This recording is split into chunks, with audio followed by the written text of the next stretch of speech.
Mm. Oh, Your Majesty. How's it going, Marie?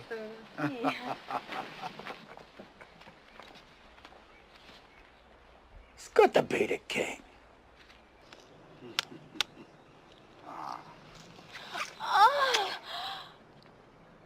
It's good to be the king. Majesty.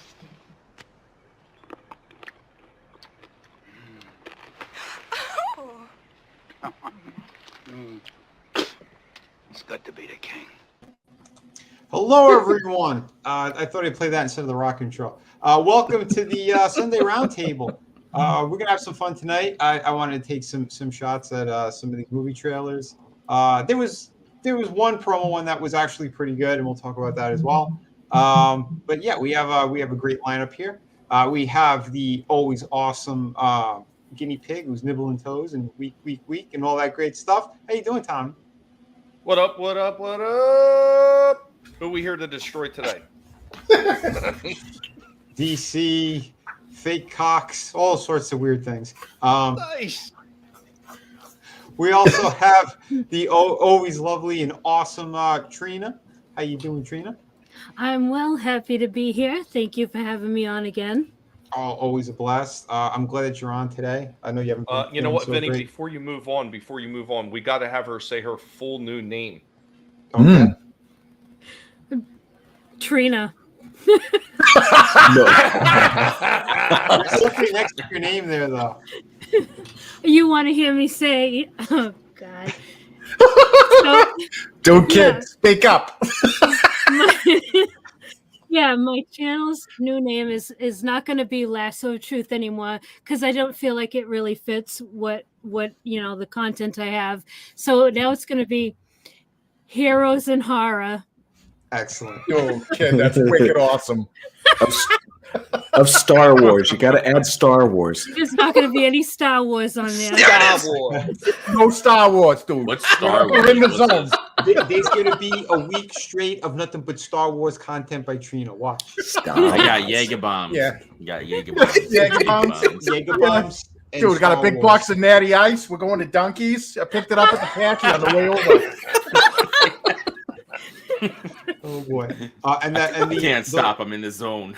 Those other great tones from New England, New Hampshire, New England, and that whole area. We got Chris Fisk. Hey. Mother for me. Nice. Yeah, dude, I stopped at Wahlburgers the other day. I swear to God, because I'm half Asian and stuff, they saw me and they were just cracking their knuckles. I had to run. I friggin' ran getting that burger.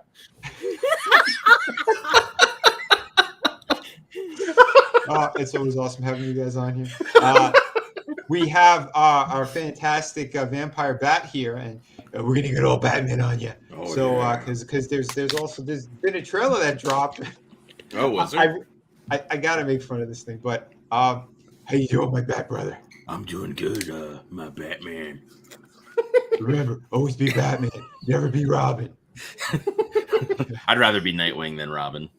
Oh, excellent. That's right. I don't know. That sounded pretty gay, my Batman. Or Red What are you two doing in the green room before other people get in there? Weirdos. You know, a little wink, wink, nudge, nudge. A little bit about how's your father? Oh, I know I still have it somewhere. Well, I had Italian Spider-Man up last night because we were watching that over on Eto's channel. But don't worry, we still have the Batman is here. I'm always here. And spoiler alert, multiple Batmen are going to be in the Flash movie.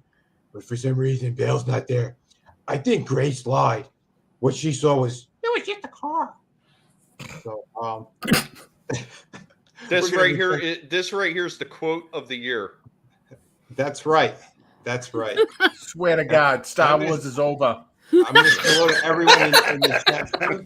But first, I want to say we also have another super talented writer out there. We got Adega Outlaw.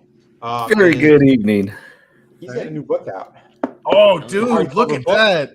It's thick, just the way the ladies like it. Hey, I do thick. That's a throwback to Red's channel. He has a quote of me holding up his book saying the same thing. Oh shit. But yeah, that's a hardcover. You guys, you got to get it. It's on Amazon and Barnes and Noble. I said in my short, I thought it was Barnes and Noble or Books a Million. I forget all the time. I don't know the B's. It threw me off. But it's Barnes and Noble and Amazon. So get out there, go get this book. You're gonna love it. Yeah, listen to what he said. People, go to Borders and get this book. When did Borders get shut down? What about what was it? B. Dalton's or whatever? Yeah, Oh, that's another one. Yeah. I liked B. Dalton's better than what it was before Borders. It was Walden's. There is no borders anymore. Haven't you seen these migrants? They're flooding everywhere. California is overthrown with them. Evil gangs running amok. This is unbelievable. Oh, Borders books. Never mind. Walden's and B. Dalton's are better. We also have, so Adega was saying hi to everyone out there. We have Tina Bojan's in the chat. She couldn't make it on tonight. She's got a couple of things lined up. So, yeah, but hey, thank you for being in the chat. We got Keely Chow out there. Draven was saying hello to everyone. We got Lion Rotten in the house. Always awesome. King of Squibs, hail. The King of Squibs is awesome. And yeah, that quote is still fantastic. I love it. Also, Chris was saying hi to everyone. Yeah. Oh, he took off the red dress and he put on the other elf skin. So that's awesome. And yeah, I know there's the Super Bowl going on, but you know what? They dropped their little trailers today. And, I had my, where is it? I made a little promo card here because we're going to talk about a couple of these things. And yes, John Cena in drag because that's the apparently the new season of Peacemaker. I thought that was Pacemaker. Yeah, he bends over and I don't know if it's the show, but I didn't have time. I was gonna put a China flag on his shirt. I didn't have time. But because gonna take that egg roll. She can't see me. But you can certainly see that skirt. This is a grown man wearing women's clothes. Says a lot about how and stiletto heels to boot. Yep. 4 inches. Yep. These people are grotesque, disgusting, but it's all about James Gunn and what he's pushing for the DCEU. It's quite gross. Remember when it was funny? Like, remember when we had like Monty Python and they were all men and they all they did the female parts and they dressed up as women and it was a joke, or the Kids in the Hall and they did it and it was funny. Like, this is clearly not that. Like, this is disturbing. This is very disturbing, and I can only imagine what's going to be in these new movies coming out. And just in case, because we always got to start off the show on the right foot. Fuck you, James Gunn. Speaking of Hans cock, so I'm making you a Blade Runner or Deckard in Blade Runner. So is it Blade cock or Deckard cock? Blade cock. Yeah, Blade cock is funnier. Okay. Oh, that sounds painful, man. That sounds like an STD. Sounds like something that should have been in 7. It feels like razor blades when I pee. I got blade cock. Look, I'm wearing my earring. It's shaped like a hand. To bitch slap everyone. No, oh my God. That trailer, they can't even come up with the full trailer anymore. They know how bad that movie is, and the reviews are coming back. I guess they're pre-screening it, and people are getting pissed with it. They had to do more reshoots. It's kind of hilarious, the dumpster fire that Indiana Jones is going to be. But why does it look like his face is melting? Oh, I know his eyeball. Look at that. His right, the eye on the left there. It's like dripping, like that kid in the AI when Haley Joel Osment ate the broccoli. You bunch of haters. Bell's palsy. Listen, I'm about 105 years old. They did their best with CGI. And you could tell, too, like, by his bags, they tried to fade those out a bit. Yeah. That's why things look funky, because they wanted to move things around. Like, they lifted up this eye. That one's still drooping. But they couldn't fix his chin because he had the stubble and everything. So, like, well, what do we do? We'll just make his eyes a little smoother. When I was in Photoshop, if I just played with the levels a little bit, you could see how bad the CGI is. Like, the whole right side of his face. But I don't know what the hell they did. That's why they dropped all this weird shadowing on it. It's unnatural what they did, but they dropped shadow there. Bad CGI, you just add shadows. Yeah, darkness. Yeah. Oh, dude, they're just pissing away money because Again, did you hear? It cost nearly $300 million to do this bad CGI on me. Wow. That's And a a third lot. of that was for Geritol to keep him moving. No, that's a lie. We got the vitality pills from Alex Jones. Works like a charm. My So he arm doesn't is- get balls palsy. What No, balls? that's called monotony. That's Cox palsy. I put them in a wheelbarrow and I drag them around everywhere. Like Tony, jump on if you could. Oh my God, this is amazing. But don't worry, I'm going to show some screenshots and stuff. And yeah, speaking of old men, we have a 90-year-old Batman in action. We'll show a little bit of that as well. Here is his Batarang bat fucking plane thing. What the hell do they call it again? Bat jet. What's it called? Batwing. Batwing. That's it. I forget. Because I'm just cutting it all out. I don't care. The roller coaster, that's really good. Batwing roller coaster. Oh yeah, where your feet hang. Roller coaster. No, you lay on your back. Yeah, which is awesome. Is that the one where That's- you're facing towards the ground? Yeah, you're laying back and it's like you're flying. When it goes down the hill, it turns and then you're like flying. I told She-Hulk to lay on her back as well, and now she's flying. Mary Poppins in space. Robin, don't come in here. I'm banging the Jolly Green Giant. Oh ho ho. Ho ho ho.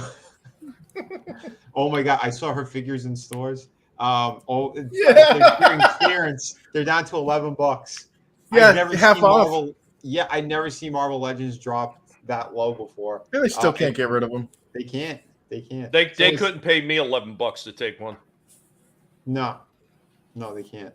Hold on. So why did I stop sharing screen? I had to do. John Cena will take one for $5. I'm working on it. Oh yeah, Yeah. Take Couple it of yen. Take it anywhere. So Or here's- stones. Here's the Batman, and this is the Bat Fleck, and he's driving through a car. I don't know what's going on here, but Is this from the Flash? yeah, it's from the Flash. Who cares? They ended the Snyderverse, so Yeah, none they of these did. characters So matter. this whole movie means nothing. It means absolutely nothing. I don't know why there's two wheels up there, but whatever. Here is our 70-something-year-old Batman. And I'm sorry, this just looks bad. I know that everyone right now, all the shills are like masturbating nonstop furiously. They have carpal tunnel. I don't I'm know. alright with that. I love Michael Keaton. I like Batman. Michael Keaton too, but I'm not going to see this piece of shit of a movie, and it looks wrong. We've already been spoiled with actual bat cows that look good. Going back to this dildo look where he can't move his He neck. can't even turn his head. Yeah. Right? It's unbelievable. deaf. Oh, we already got one. Thank Egg you. rolls. He wants the egg roll. We didn't even get to John Cena yet, but yeah, we'll play the egg roll for you. You can wait if you They want. could have updated the costume though. Yeah. At least for him. I did see during the Super Bowl they had like a 20-second spot or something, and you see him walk in, and he's got all different suits. Okay. Apparently, I don't know. I guess that's what we're gonna do, but I don't know what they did with the cow. If it's all gonna be the same thing, because it looks like it's the majority of this shit is the same. I don't even know how that functionally works. That's hard rubber, right? Yeah. That That's what she said. Yeah, you can't turn your head. Yeah, that's not that. That doesn't make any sense. No, it doesn't. He turns at the waist. Yeah. But don't Remember the behind the scenes where the guy got stuck and he couldn't turn? Well, even in the movie, that's what he does. He turns at the waist. He doesn't. Yeah, turn Yeah, he just Val he's- Kilmer he's was like like crying. Mhm. Val Kilmer's documentary there on Amazon. Oh, I've been meaning to see that. I haven't. Dude, yet. he's like, I go through all this acting, and here I am in this rubber nippled suit, and I can't freaking move. And he's just standing there, and they're like, and cut. And he's just like, can someone help me? Cox palsy. He has it too. Hey, we got a new guy here. We have the new Wakuian order in the house. How you doing, Pete? That's right. Thank you for the link. It's been a It's great not day. Pete. I'm happy to be here with y'all. It's an imposter. This is It was not me, Pete. Austin. It was me all along. Yeah, there's only the Vampire World Order. How you doing, Adam? What's up, brothers, man? And of course, Lasso of Truth, our wonderful woman that we have on the panel as always. Hey, Adam, how's it going? It's going great. You know, all your ears were ringing earlier, I know, because I've been blabbing about all of you guys to everybody with being with the mom and the daughter and the granddaughter today. Just had a really, really nice day, man. And it was just, you know, I shared with them about you guys because, you know, y'all are important to me and are those lifelines that are so important and good people. So, yeah, that's why your ears were all ringing, including Tommy and even Red Gaze. So, you know. Oh, damn, dude. You can't prove any of it. That's right. Oh, this is good stuff. Well, don't worry. Batman has no ears. He's got rubber covering them. We got Runner in the chat as well. How you doing, brother? And Tina, what up? Tina made a point here too. She says there's no defending the disaster. It's going to be Indiana Jones 5. But she says, she watched a documentary on how the big budget movies will go through 3 to 5 screenings with edits and reshoots ordered. Yes, and here's the thing, because they have to. Yep. They know with these big budget movies, if something's out of place, if something isn't going to work, and from what I understand, it was a huge story element. Because again, good old Hans Cock, remember, he's the source. He said it, and it seems like it is true. The Wookiee, Phoebe Waller or something or other, they said that her role is so bad in the movie that they're trying to cut as much of it as they could where it doesn't affect the story too much. And no, she's not wearing the fedora. They are not passing the torch to her. She had some kind of deal that she signed with Amazon to write, not star, to write a Tomb Raider series. I don't know. We'll see. Oh, feminist Tomb Raider. Yeah, that's going to be fun. Oh, dude. Well, you know it's going to happen regardless if she's in it or not, or she's making it or not. Because that's just the way they're going to go. Women empowerment, all that, blah, blah, blah. But I'll say one thing, though. I saw the first 2 seasons of her show Killing Eve, and it was a damn good show. She showed that she does have some talent, and at least in one side. You know, again, I'm not going to be just one of those people who just bury somebody for the sake of it. Mm-hmm. I saw that show, just the 2 seasons. I didn't see the third one, but it was really good. The acting was fantastic. The story was pretty cool. I dug what they were doing with it, and she was apparently the head writer. So yeah, but I did not see the 007 movie. Have no interest in it. Spectre was the last one that I saw. For me, it wraps it up. He leaves. He's got the chick. He's got his car. Drives off in the sunset. I don't need to see a feminist version who blows up and everything else, whatever the hell they did to him in the last lump of shit of a movie. But but I have no interest in seeing that Indiana Jones movie. As you know, Hans Cocky always tells people, boycott that piece of shit. So please listen to Hans Cock and do that. But I do want to show, speaking of, dirty cocks, here's John Cena's super chat bumper, because we all know he's a shill for China.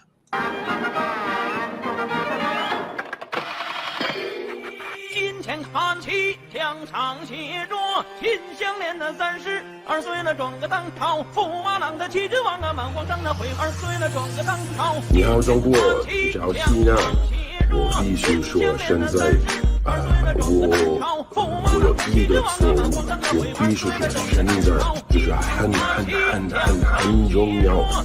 我爱更尊重中国更中国人，我很抱歉对我的错误，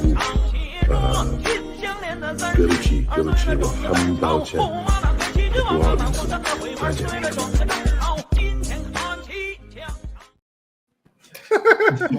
All said while wearing a short skirt. There he is, Miss America. This is disgusting. Absolutely disgusting. But this is what he is. He's a prostitute. Right now, he's going up the stairs to say hello to James Gunn, because this is how they work on season 2 of Peacemaker. And no, I did not see that lump of shit of a show. I do not want to see it because, again, I didn't either. It didn't look good. Yeah, dude, it was awful. 5 minutes of it, and I had to get off. I watched because, I watched because Nathan is a huge John Cena fan from the WWE days, and like he couldn't watch that show because of what was in it. And watching John get his butt kicked by the lady butterfly thing, I'm sorry, was hilarious.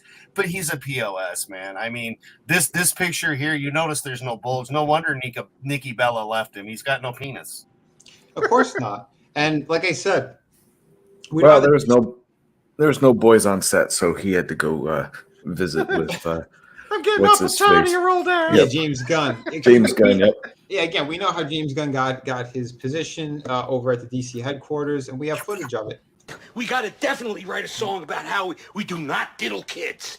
Do not diddle kids. It's no good diddling kids. There is no quicker way for people to think that you are diddling kids than by writing a song about it. You got to write a song that says, ooh, I wouldn't do it with anybody younger than my daughter. No, little kids got to be big, older than my wife, younger than my daughter, something like that. Holy shit. Yeah. All right. And get what you fucking deserve. I started blasting. Bam, bam.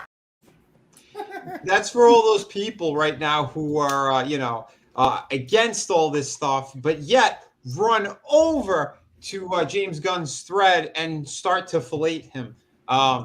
It's disgusting. Absolutely disgusting. And, that's why he said there's only one cock to trust, and that's good old Hans cock. He tells you people, boycott this shit. Don't sit there, jerking it off and everything else. I know Tommy, he had some fun with one of them. Where was it? Let's see if I could show this without. They changed everything on this stupid thing. How you do the presentation on here? Hold on, I gotta stop sharing. I miss just being able to drag it in, but hold on. It's here. Yeah, we have a little shill right here. So there's one of your fake cocks there. Doom cock. Seriously, after all this, brouhaha and blah blah blah. Wow. Well, I'll tell you, I have faith. I have faith in the talent and the taste that you have. This guy is blowing James Gunn. He's blowing him in the comment section. This is disgusting. Absolutely disgusting. And he says that Peacemakers is one of his favorite shows. Yeah, all right. It's 10 years. I love that Tommy's just laughing at it. It was excellent. And someone else here, he just put shill. And that's right. He is a shill. Mm-hmm. These people, they're the fakest MFers you're ever going to see out there. They truly are. Well, how else are they going to get clicks? Yeah. That's your business, Because you know what's going to happen. He's waiting for a reply. Once he gets the reply, he's going to retweet it. He's going to put it up on his YouTube channel, and he's going to masturbate to it again furiously. Cock was a great name for himself. These people are just disgusting. They truly, truly are. They have no face, but yet they're the ones saying, support independent creators, but they never showcase any independent creators. They don't give a shit, and it's all about boycott, boycott, boycott. And then they just open up their wallets and they give it all to Marvel, DC, all the people who told them that they're toxic, their fandom is disgusting, and they take it. They take it bent over and smiling. That's why I can't stand it. It is really grotesque. Batman hates it. I say boycott all this shit. Boycott all the fake cocks, all these clowns, losers, and especially James Gunn. Don't forget, James Gunn is a creep. He's a weirdo. We've seen his tweets. We've seen these little parties with the white trash stuff and the aborted fetuses hanging and dangling from vaginas. These people are sick and depraved. Batman, how? It's sick. Like, how could you still be running over to these people and going, yeah, I love what you had to say. I agree. Meh. Dude, open up your eyes. James Gunn got pulled back in there. Why? Because the powers that be do the same shit as him. That's why he's there. And they're like, oh, he brought in all that money for Marvel with Guardians of the Galaxy. So, yeah, he's going to fix the DCEU. You're going to fix it with just a lineup of trash that you're going to be putting out there? His little monsters and freaks or whatever the hell is his plan is for his Chapter 1 bullshit? Please. It's a joke. You're going to C and D level characters. You got John Cena dressing in drag and blowing him in trailers. I mean, this is disgusting. Is this what we're going to be following? Is this what people really want? And they expect the fandom to go running? Dude, I don't know, man. Sorry, I'm going on these rants because it's too much, man. It's 24/7. I mean, look at this shit. We got a little boy as Supergirl. We got a little girl as the Flash.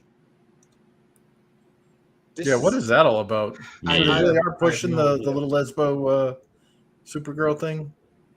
No idea. This is stupid. Why does it look like Michelle Rodriguez with a bowl cut? Well, that's what Hollywood does.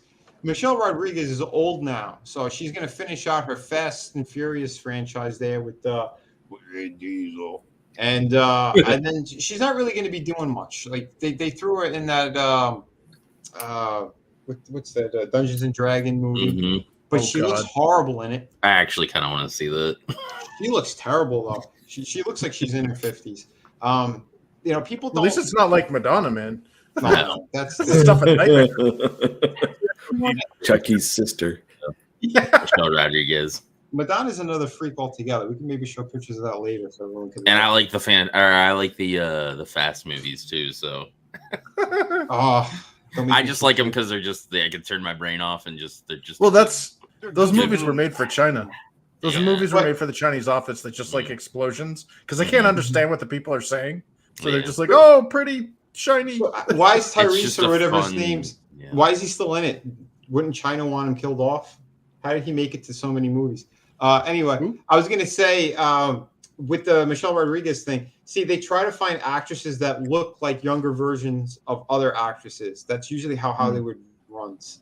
So I'm not surprised by what they're doing. Here she looks really bad, but apparently she. Yeah, it looks like a Butch Dyke. Like it doesn't look like. It looks very stupid. I'll say that for sure. You remember Kara from the God? Remember Helen Slater back in the day? As bad as that movie was, man, that was freaking Supergirl. Yeah. Oh yeah. Oh my God, she looked amazing in that movie. But I mean, look how bad this looked. Batman with no chin. It looks like a video game. Parts on the shoulders so he can move his arms and stuff better. It looks like. Wait, that's a real movie shot? That looks like it's from like Unreal, or no, it looks like Max. It's CG because I'm assuming there's like a. They're all CG here. Slow-mo scene or something. Mm-hmm. From the stupid trailer. I only took screenshots of it, but yeah, it looks terrible. The what do you call it? The Arkham game, that last Arkham game, you could download the original '89 suit, and it looked better than this. Yeah. So I don't know what the hell they did, but it looks terrible. And they tried to CGI, they try to make his face look a little smoother. So we're gonna believe, a Batman who's super thin and old, and his mid to late 70s, however old he is. We have to believe it's he could kick ass. Dude, that looks like a video game from 10 years ago. Yeah, dude, it's horrible. I was gonna say, but maybe I shouldn't say what I was gonna say. I was gonna take the L out of flag, but Yash. The British cigarette. This is not Batman. And then I don't know what's going on over here. If this is Affleck or if this is a third Batman, but they try to do the blue and gray. This looks terrible. This looks really, really bad. And if it is Affleck, then why is he super thin instead of the big rubber suit? Like, there's no consistency in any of this shit. I'll say the Jet looks good. I'll give them that. Here's one of the little power shots of him. He does his superhero jump and lands or whatever he does. But in the trailer, too, they're literally taking shots from the Arkham games. Like, the way that he's moving, like he flies down, he scoops up a guy, then slams him down. It's shot for shot what they did again with the Arkham video games. Because there's a movie it's all CG anyways. Yeah, it's all CG. I mean, this old man's not doing anything. But, we had to get the line in there. I'm Batman. Sure you are. Okay, just humor me. Go back where it has the close-up of his face. And then you can go back to the scene, look at the shadows and everything on his face, where he and Supergirl are side by side punching the dude. Yeah. It looks identical, just shifted. See? Yeah. That looks like a Max Payne from like 20 years ago, dude. His face doesn't move in any of those. Yeah. Look at this guy's little chicken arm. Look at the cloth stretching on the physics. Like that doesn't even look like a real person. Yeah, None of that does. Yeah, because they got to keep doing. They got to keep spending that money to animate last minute. They got to change shit. They literally took the Injustice story where Superman is in prison. Was it Injustice? No, I'm sorry. The help me out. The Flashpoint. Yeah, Flashpoint Paradox. Yeah, where they did that. Yep. You know. So Thomas Wayne will be in here. Who the hell knows? They butchered it all because there's no Yellow Flash. Well, we know Yellow Flash is a pussy, but I mean, regarding the DC universe, though, he's not in there. Reverse Flash, he's not going to be in this. And how are you doing Flashpoint without the main villain? Yeah, like he has like a bullet that's like slowly like making its way into his brain. Like that was the whole why you kind of felt bad for the villain. Like I'm going to be the one that survives, not you. It's crazy, man. What about? How you doing, man? Yeah, dude, this is crazy. Bones in the house as well. How you doing? But yeah, dude, it's my God, man. They just keep butchering everything. But again, James Gunn is going to be pushing this like crazy because they have to. They have no choice because they're hemorrhaging money already, and they know when the new wave of shit comes out, it's going to flop. So they're trying to say it's the greatest superhero movie of all time. Yeah, my ass it is. We got Ellen Page over here, Elliot Page, whatever the hell it is. As Superman. There's John Cena. He's gay. But don't worry, we got Hans Cock to save the day. I try to get a shot where he looks like he's in pain. Where am I? What's going on? I'll be honest. I have never been so disinterested in watching anything in I don't even know how many years. I mean, at least with the previous years, there might have been one or two films that were coming out that were supposed to be the big ones that, well, I mean, that looks kind of interesting. I don't really like the direction they're taking, but it almost looks interesting. None of this shit looks interesting whatsoever. You know what? If you had Indiana Jones and the Geritol on a pole match, that would be exciting. Yeah. That might be something I might want to see.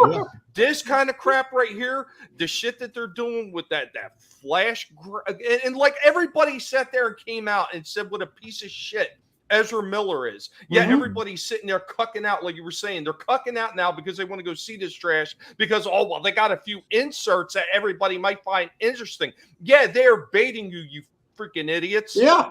Are you not paying attention? They've been doing this over and over again. Disney has rehashed that same formula with Star Wars over and over again. And they haven't fooled people that are paying attention, but all these other simps, they can't help it. They must bow down to the altar and give their money to that franchise name. You can miss me with that. Well, that's because they want their channels require their channels depend on the rage clicks. Like if they were to be like, I'm not covering that shit, they would lose subs, they would lose money, they would lose super chats, whatever. That's why they do this. It's a parasitic. Well, I can see that to us. I can understand that to a certain degree because there's a certain amount of content that people need to put out for their target audiences. But guess what? Your target audience is there because of your personality, not just because of the content you're putting out. So if you're sitting there and you're riding and dying on this shit saying you have to do it for your subs, then they're not really there for you. They are there for the shit that you were going to talk about for these movies. If these people they don't stand the line, but if they were to stand the line and back up with it exactly what they said instead of cucking out to these companies, guess what? The people that are really ride or die with them would still be there and back them up 100%. But they can't help it because in reality, it has nothing to do with the people that are subbed to their channels. It has everything to do with it. They are closet fans of these franchises, but they can't come out and openly admit it. They got to do it under the guise of I'm doing this for you. Please, but even if I told these bigger channel guys to go out and take a dildo up their ass because I damn sure I'm not going to do it, do you think that they would? I'm doubting it very highly. But then again, you never know in this day and age. Dude, they prop it on an endless. It's like the SP or certain organizations. Like they thrive off the misery. And in all honesty, that's like, it doesn't matter if they have diehard fans or whatever. That's not it's irrelevant. All they care about is the bottom line. And the bottom line is they are making money off of this. Mhm. Whether or not there's morality, it doesn't give a shit. Like Yep. you can have your principles or you can be rich. Like No, yeah. choose Well, one. and that's it. Well, no, hold on. Well, see, that's the thing. They try to sell their audience on the hatred that they're spewing out. Yeah, The and when they drama. do it, Well, see, and that's the thing. It's they build their channels off of drama, and like you What's said, the car if they wreck pivot. effect? Well, hold on. Let me finish. If they pivot away from this stuff, what do they have? Because they're afraid to talk about what's going on right now in the world. You know, the stuff that actually matters, not just the nonsense. Like they're afraid to talk about that stuff. They won't even They're skate. afraid to talk about the cause. Said they'd rather talk about Well, the symptom. Well, hold but on. then Because they'd hold also on. get their audience to turn on them. Well, this is what's going on as well, because they are manipulating everybody through entertainment. They're peppering in all this shit. So see, that's why Tommy and I, you know, like we get so infuriated over this shit, because as you give these companies more money, they're going to keep putting in more shit like this. Oh, yeah, You're going to see more. You're going to see more Supergirls all over the place. You know, saving the male character. All the shit that happens. You're going to keep seeing these type of things. They want to keep cucking the male hero. That's why the only way pushed so hard, because he is a bitch. The only way this will stop isn't the people that you're angry at. It's the audience. It's the audience. Get the audience to stop watching these people. And all of this shit, all these YouTubers that are like, I'm watching this so you don't have to. Well, when the audience says, yeah, no thanks, and they pull a Tommy and they're like, I'm done with it, and they don't even watch your channels, they don't do anything. That's the only way that's going to end. So I don't hate the player, I hate the game, but I hate the audience. The problem is it's an endless cycle. Let me finish. It's not about the hate. It's not about hating a person. I don't give a shit about any of that stuff. The thing is, it's the narrative that they're pushing. That's what I'm upset about. That's what I hate. It's the narrative. So don't get me wrong on that. So it's an endless cycle. So the people that dip out and stop watching the channels, there's normies that don't know about it. So then they start watching these channels and then they get hooked. And then eventually they figure it out, but then the next set of normies show up. It's just an endless cycle. The normies. Yeah. Well, it becomes an issue of educating normies. I mean, if it isn't, like, eventually people catch on. You know, it's kind of like the cigarettes cause cancer thing. Well, you know, it may take 50 years, but it'll catch on, and eventually people will understand. I don't care if there's a parasitized YouTuber that's watching this so I don't have to, and telling me to be angry at this, but they're gonna go watch it and make 20 episodes about how crappy Velma is or whatever. Like, eventually people will be like, you know what? I don't give a shit. I don't care about Velma. I don't care if there's some lesbo doing fish scissoring with a dog. I don't care. Like, exactly. I'm not getting angry. I just don't care anymore. Well, you know, there's also another danger. But oh, I'm sorry. Go ahead, Dig. No, there's also another danger behind it. Most people don't think about it.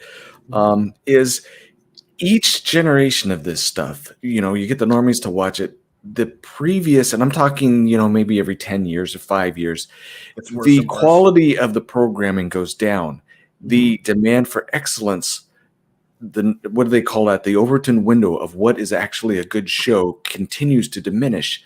So they just wait it out. And eventually they're hoping that the minds of all the masses will be numbed and just consume something stupid, where they're not exposed to the excellence like they used to be. They're rewriting all the really good stuff, you know, changing editing, doing all those different things, where, you know, it's more than just keeping eyes off of this to avoid hypocrisy. It's also finding something, you know, go back in history and look at something that's actually really good. So the next group of people that are coming around can have a comparison and see something intelligent instead of this mindless dribble. Well, you know what? I think that falls under the Eddie Murphy saltine cracker and the Ritz cracker type thing. Is that a saltine? Oh, that's a Ritz? That's the best cracker I ever had, because it's been diminished because that person was so hungry. It's the same thing with entertainment. They're looking for good entertainment, and there's nothing out there that they're willing to accept substandard and call it great at this point. And real quick, with the point what Chris was making, where you said don't hate the player, hate the game. Well, technically, you are right in that aspect, though, Chris. But I also think that you're partially wrong. And just hear me out here, because these companies are relying on these people to hate watch this shit and spread that hate. And here's the problem. Here's the problem: when they spread enough of that hate, you get these people, whether they really like this or not, they feel compelled to actually watch it themselves because is he right? Is it really that bad? Yep. It's the person watching the train wreck. They don't want to see somebody get hurt, but they can't turn away. Yep. Well, I wish like here's the thing is, and I think it goes with what Adego was saying about the Overton window. It is going to get worse generationally, so you do need to replace the bad with the good. But parasites are going to exist regardless.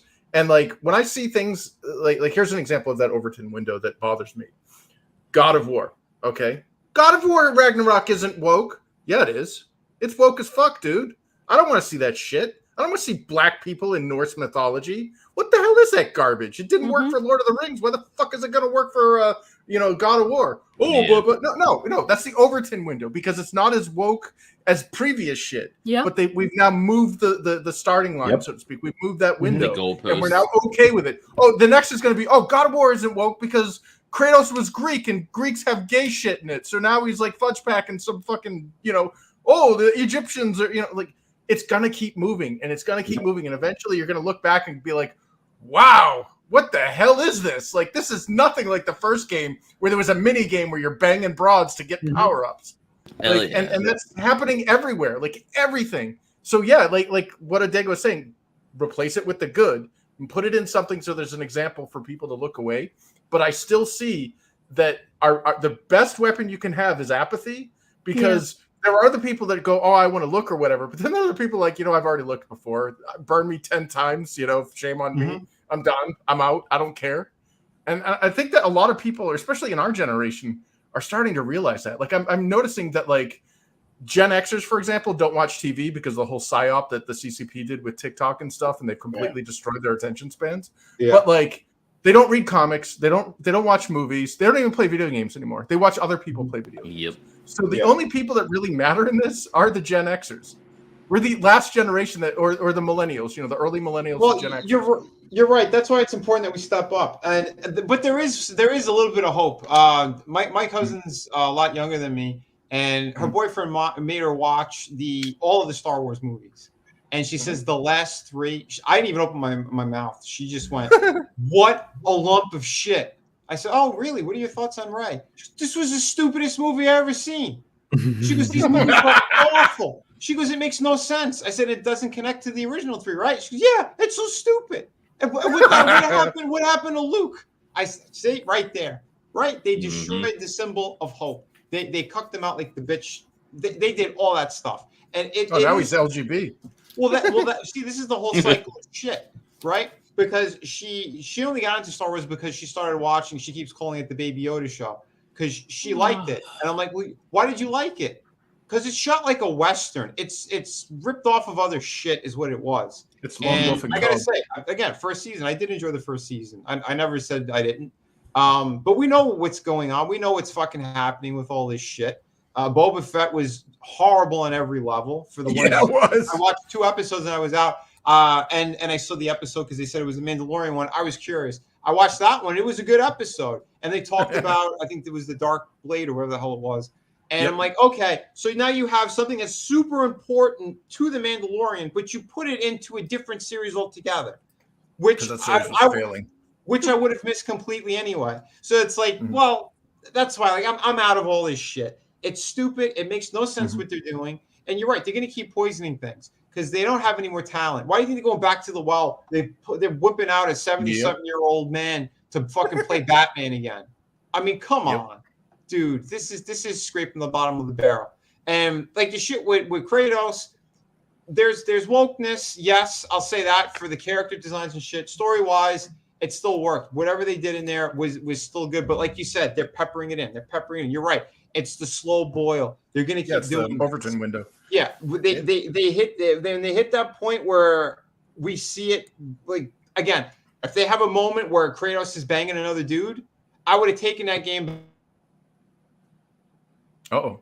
We lost him. Oh, they got him. I think they got him. Say again?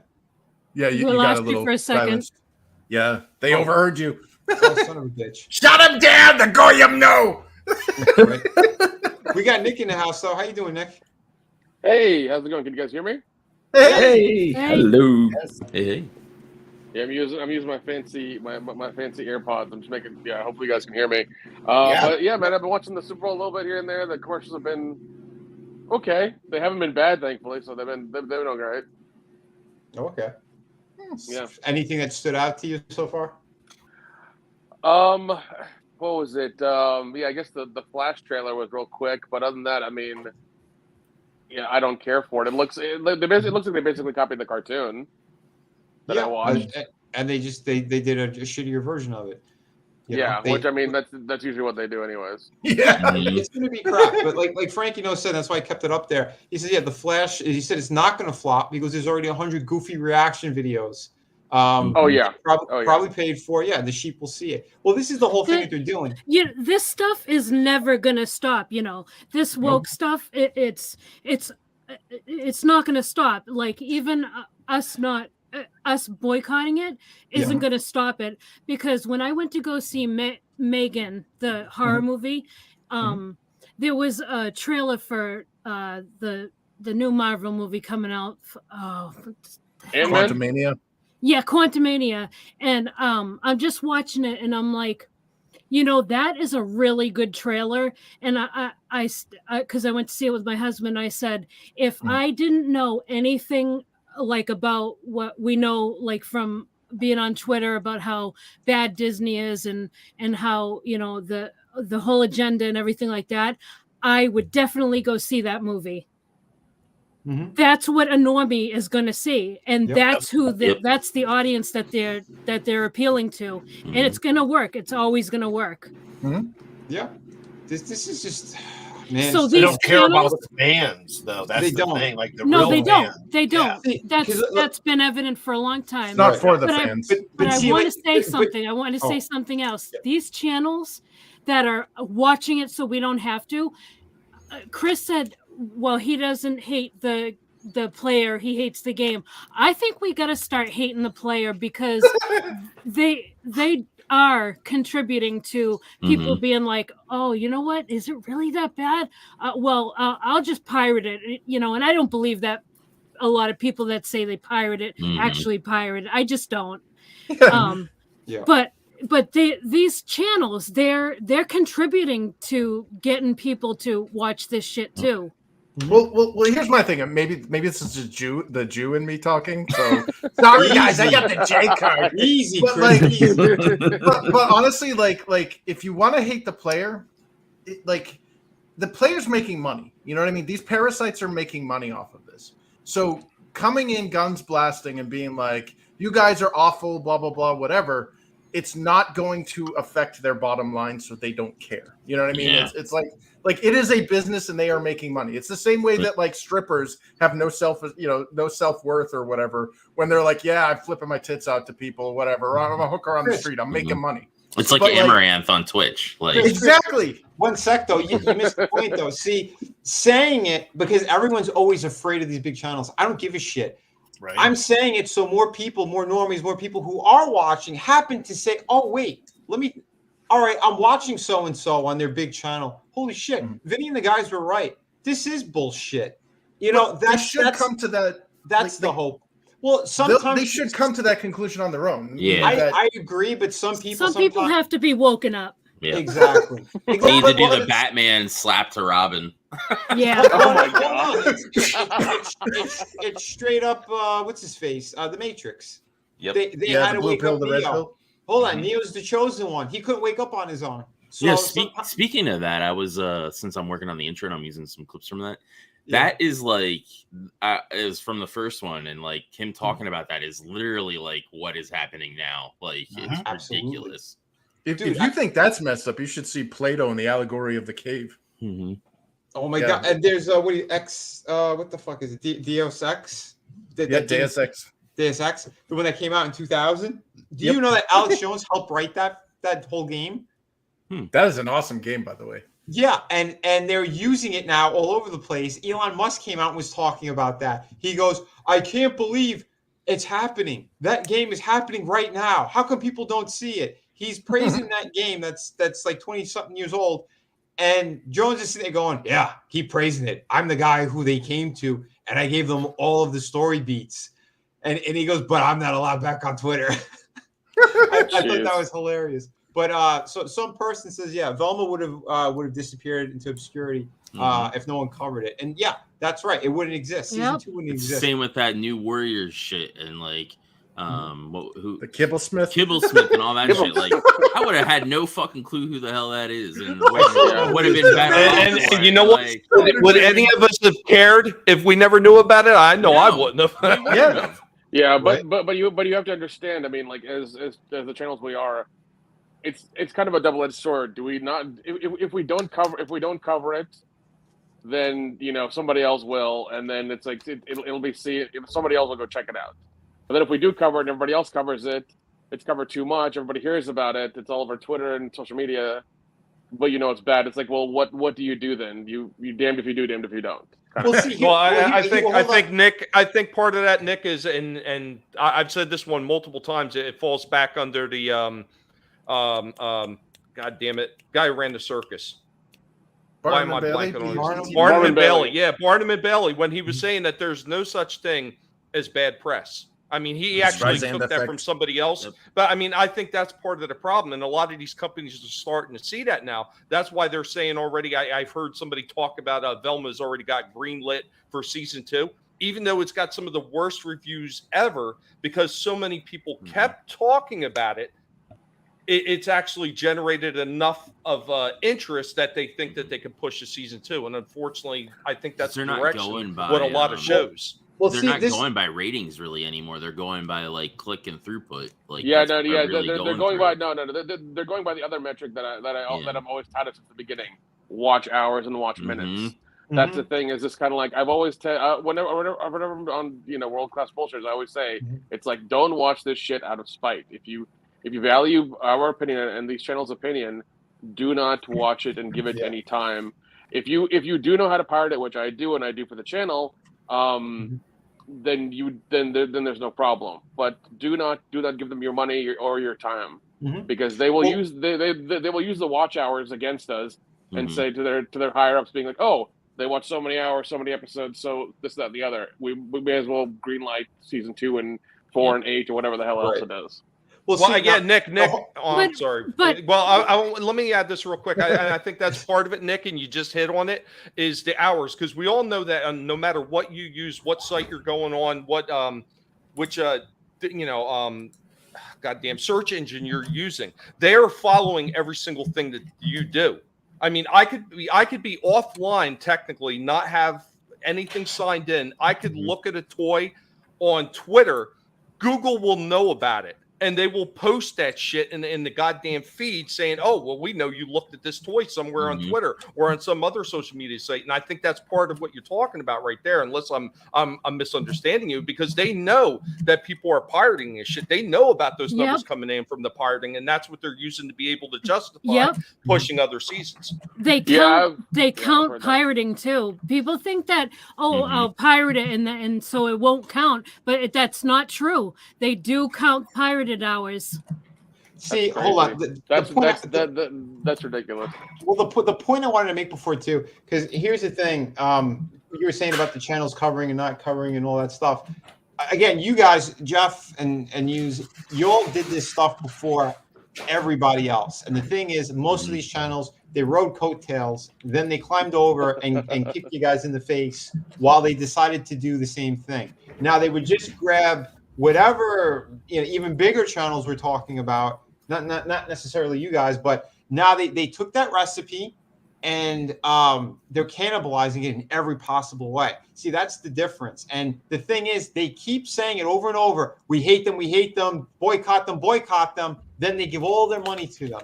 When on the other side, Jeff is going, listen, I know what they're doing. Like, spend your money however you want to spend your money, but I'm letting you know, this has got a ton of horrible shit in it. Or this does look really bad. I don't think I'm going to see it. Like, you guys approach it in a different way. They don't. Yeah. For them, it's all about boycott. Fuck them. Oh, I just watched it, so you don't have to. They always do that bullshit. And give me super chats, even though I'm talking to the people that are going to watch it anyway. The thing with World Class being the super fan that I am was because it was like, look, we're going to tell you how we feel. You are more than welcome to do with that as you want. But we're not going to tell you to boycott it. We're not going to tell you what to do because it's not our right to do that. We can only inform you on what we see and how we feel. That is why I respected world-class bullshitters from the start, and I am still the biggest fan you're going to find for these. If he's still super fan, I'm trying for goddamn sure. Well, yeah, man, you guys are genuine in your approach. There's no. I just like Nick's sweet ass. That's all. Go trans, go gay. Draven, it's been a very slow year. I might come see you, goddammit. Oh no! Hey, baby. Oh, good God. Oh, yeah, we're gonna see the Last of Us episode. I'll see you if you're gonna be at Horror Hound. Press X to I'm penetrate. gonna be. Unfortunately, I'm gonna be on a cruise, but next time, sweetie, next time. Okay.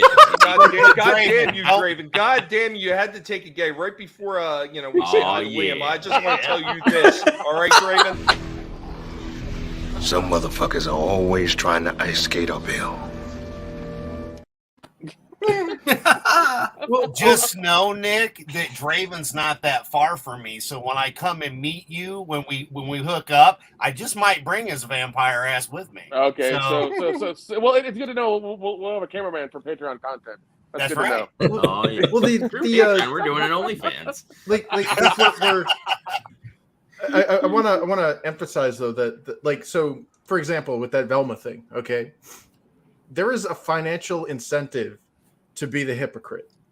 Mm-hmm. And these channels, okay, we got to find before you can solve a problem, you have to correctly identify it. Mm-hmm. And what we're seeing is, Velma is awful. Okay, Velma sucks. Okay, how many times do you need to be told that? Probably once. There's an angry Indian chick that's like going lesbo or whatever. I don't care. I'm done. But there are channels. The reason why they're making an episode or they're making a channel, whatever, an episode per episode of the show is because people are watching it. People are getting them money. So the bottom line is, yeah, they're shills, they're hypocrites, they're access media, whatever. But there's more money to be made. There's more success to be the scumbag that says, I hate this, but I'm going to literally watch every freaking show of the season and tell you why each episode sucks.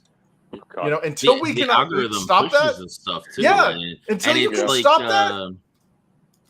It's like with the Tim Pool stuff with Eliza Blue and all that shit. Yeah, like it's the same thing. Like people are like shitting on Timcast, but I agree. Like, who the fuck cares about this person? Like, I get that what they're doing is bad, but stop giving her attention. That's what she's been trying to do. She wants the attention. Well, yeah. Well, but if take one out, it's a Hydra. But if you take one out, 10 more will pop up. Yeah, it's a culture of drama, bitches. Okay, that's what it is. There's more to that stuff, though. There isn't just this isn't just about attention about Eliza Blue. That whole thing, he gave her a platform, and she's pretending to be a sex trafficking victim. Oh yeah, total liar. That's something he should be answering for. Yeah, it's twisted, dude. I have a suggestion. Okay. Cocaine Bear is going to come out tonight. Yes. Okay. If it's good, let's all talk about it and get Cocaine Bear, to $100 million. Hell yeah! Now hold on. See, I was looking at this on a couple of my other streams and like the first one of the new year, and we said that too. We're going to start covering more stuff that we actually do enjoy. Tonight we're only kind of poking fun of all this shit because of how stupid it is, and it's already catching like wildfire. All these other stupid channels are pulling this shit, kissing James Gunn's ass. The guy's a pedo. Sorry. Megan was really good. Oh yeah, I love that. Yeah, Megan. No, 100%. Yeah, I watched Megan. And it was quite good. I'm glad that I don't know. Blumhouse is still weird. I have a love-hate relationship with Jason Blum, but I like his last two. But good for him good for him, and especially horror in general for last year. Pulling in a lot of money because a lot of low budget horror movies made a good amount of their budget or a good amount of money according to their ratios. Yep. Last year, so I mean, I'm glad horror is doing well. Me too. Yeah.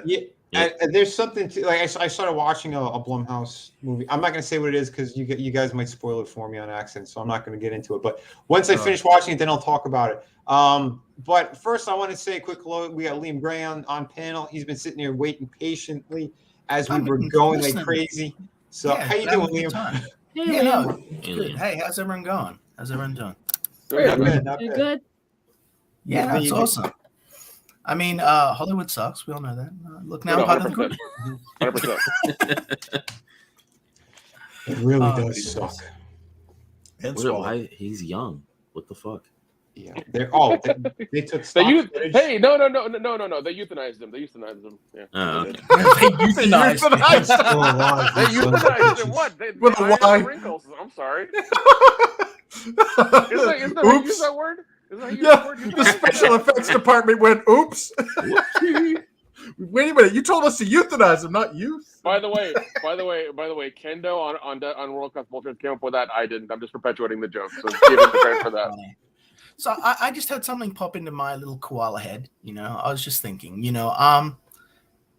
I'm really sort of offended by the, my delicate sensibilities are offended by people taking, specifically Disney, taking actors and de-aging them and reverting them back to their prime and, having voice actors imitate them and such, sort of owning their likeness without the actor's involvement. I'm not a big fan of that.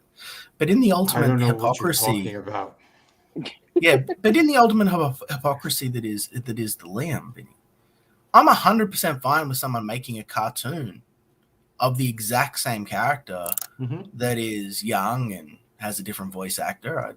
I like the Karate Kid cartoon. Probably the only person on earth that did. But There was a cartoon of that? Karate Kid. Yeah. Wow. It made absolutely I no had no sense. idea. They were like globetrotters that were like trying to get these shrines. That's the shit that I was shouting that at the at Cobra Kai's production team for like 3 years. I was like, "Where's the shrine? It's meant to be canon. I want to see the shrine in season 3." It was season 3. So I'm like, "I want to see the shrine," because I wanted to see him pick up plot elements from the old 80s cartoon. Hanging from the helicopter there by the helicopter rope ladder. Like, Yeah, running along the missiles and shit. yeah, he was a torpedo chasing a battleship and he's surfing it. I thought we were talking about Indiana Jones. This is Star Wars with Luke or with Han and a shaved Ewok behind him. Yeah. Now hold on, because that's what they did. They actually grabbed stock footage. They didn't de-age him. They took stock footage of him, and that's what they put into this movie.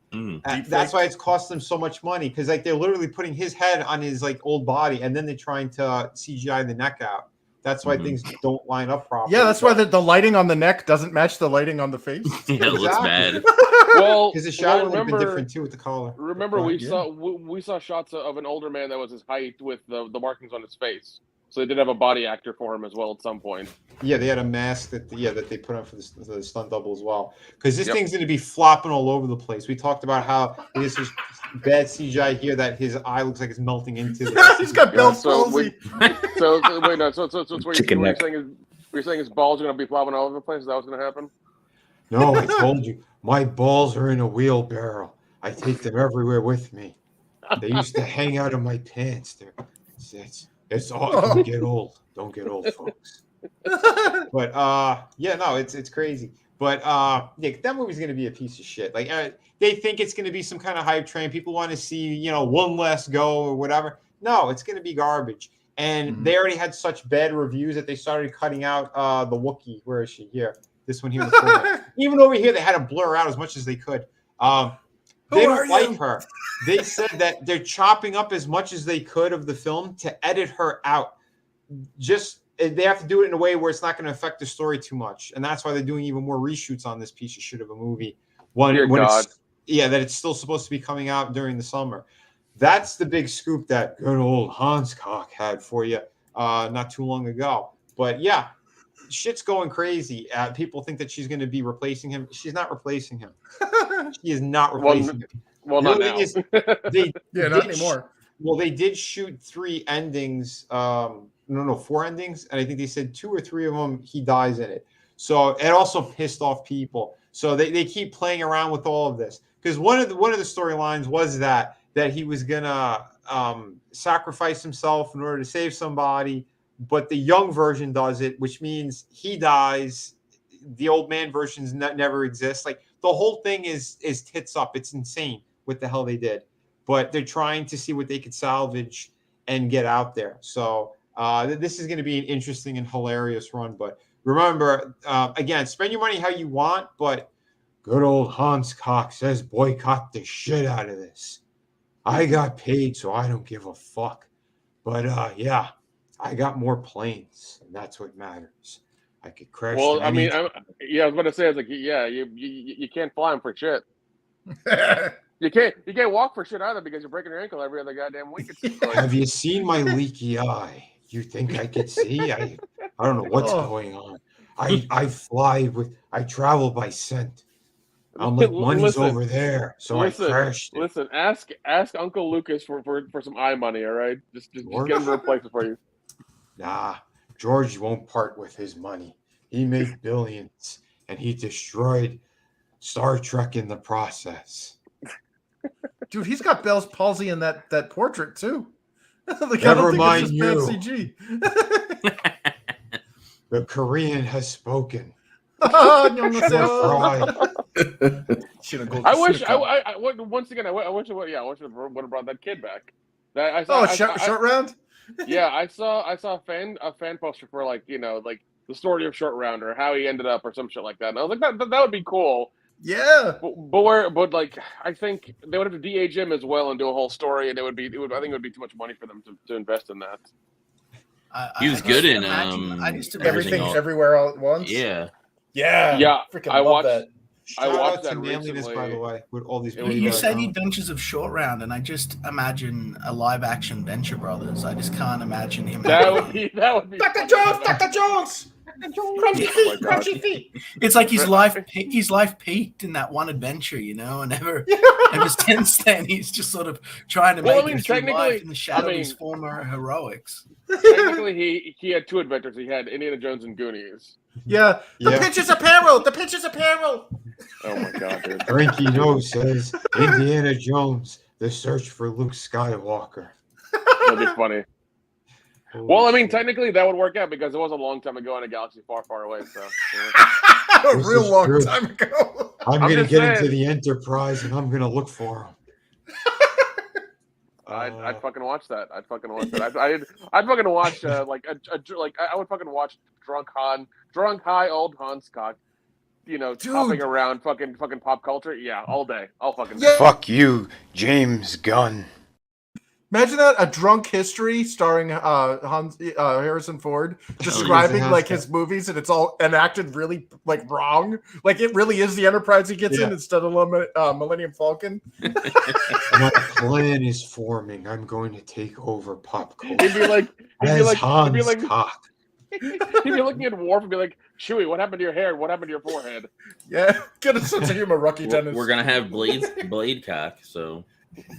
There's Blade Cock. And Nick, I don't know if you saw it. I had a special that I put out there, Indiana Jones Cock, and I covered some actual Egyptian news. It was amazing. Oh, nice. No, I need to watch that video. That's gonna happen. Was great. How do you come up with all these cocks, Vinny? I just wear a mask. He gets them at the store, special store. Experience. Well, hold on. This is how. Welcome to hell, motherfucker!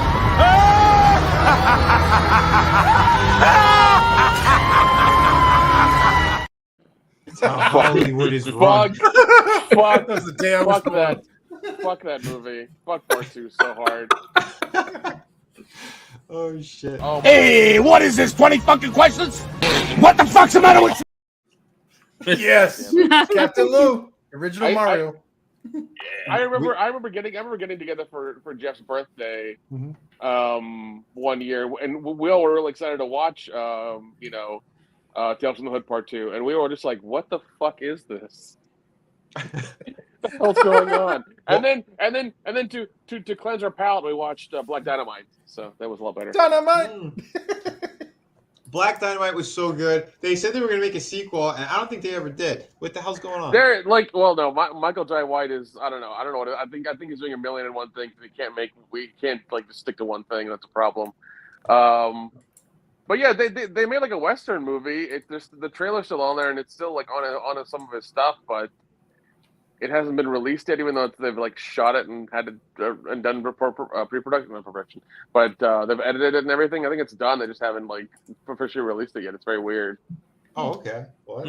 That is weird. I know Hollywood does that shit all the time. I seen it in the comic book industry as well. There's certain things where I just read this book, Nemesis, Mark Millar's book. He sort of did like a soft reboot on this character, which he had made a fuck ton of money on the original miniseries because it went into the hands of so many different companies that were going to make it an actual movie.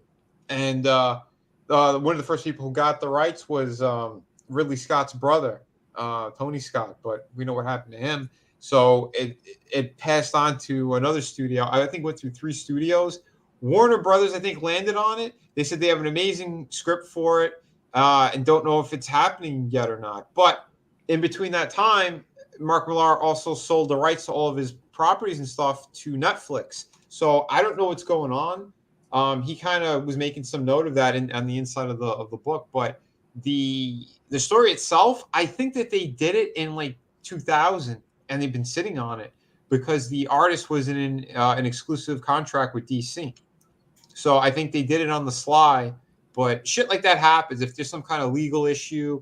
They'll let a movie sit in the can for a while as well until like they could get things settled, or there's always some kind of weird thing that happens, or it could be one actor who signed another agreement to something else and they can't do it. So it is kind of crazy how all that shit runs out, but we'll see what they do. Fingers crossed that they're able to do it.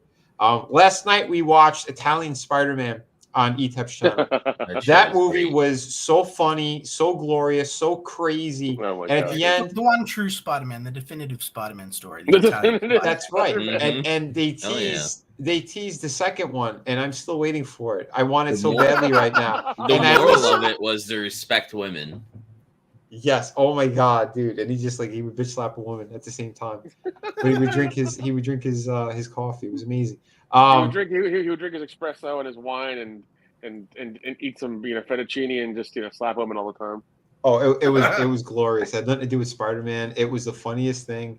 If you guys haven't seen it, we highly recommend it. So go out there and watch it. Here, I even got I made my avatar Italian Spider-Man. That's fucking awesome. That is wonderful. That is fucking wonderful. It was awesome. He's shooting people. He's more like James Bond. It's so good. So yeah, I don't know. But speaking of watch parties, I do want to do Wise Guys at some point. So whoever's down for that, let me know, and we'll pick a day and we'll do a watch party on it. Wise Guys, is that the what is it? The one that came out recently? No, it's from the 80s. It's Danny DeVito and Joe Piscopo and Captain Lou Albano. It's those clips that keep playing. It's from that movie. Okay, gotcha. Good. The one I'm thinking of is the one with Ryan Gosling in it. No. That's Nice Guys. Sorry. Oh, never mind. Yeah, that was Nice Guys. That was a pretty good movie. I like that one. With what's his name? Russell Crowe. Yeah. Yeah. He was good in that. And I wasn't a big fan or nothing of Ryan Gosling, but that movie was entertaining. I dug it. But enough. I don't want to bore the people there with that stuff. We were talking about Land. What? La La Land. You didn't like that? I like The Gray Man. I don't have a vagina. It's a musical. I liked it. Party! I'm nice. Move it, dick face. Damn. Well, we're speaking of Captain Lou. We got some Mario here. Dude, they used the original Super Mario Brothers Super Show theme. That was glorious. I know. There's a new trailer? Yeah, and dude, there's a phone number on it. I urge you guys to call the phone number. Really? Oh, can we do that live? Like, how's that? Yeah. Should I add it on my? Let me see if I can get it on my speakerphone. They did it like an actual commercial for 2 promos in New York. It was awesome. I had a good feeling about this movie. I'm not gonna lie. I don't. A lot of people are like, oh, this is gonna be terrible. I'm like, I think it'll be really funny. Overton window feminism. Damn it, sorry. Chris, you're killing it for me. Yeah, I'm sorry. But yeah, man. See, this is what I love about Chris.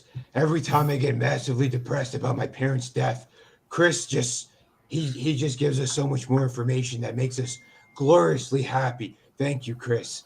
Batman loves you. I don't want to stick you on that stool. God damn it, Chris! I want to hate this movie. Let me hate this movie, okay? Let me. What's empowering about that little scared woman that looks like she No. So out in a 20? This is the bait and switch. This is the bait and switch. This is these are two heroes, and this is what we expect to see. So this is how they're going to bait us and switch us. But this is what we expect to see: is these two brothers being the heroes. And then once they get into the Mushroom Kingdom, Mario is going to be the human punchline. He's going to be what in marketing terms they call a mook, which is designed to target narcissistic women. And basically, if you've ever seen commercials targeting women, it's always a mentally retarded man who's physically inferior to a woman who has to come in and point out his absurdities when she fixes something, or like you see a bunch of like guys acting retarded, and then a woman comes in and goes, "You guys are ridiculous." That's the mook.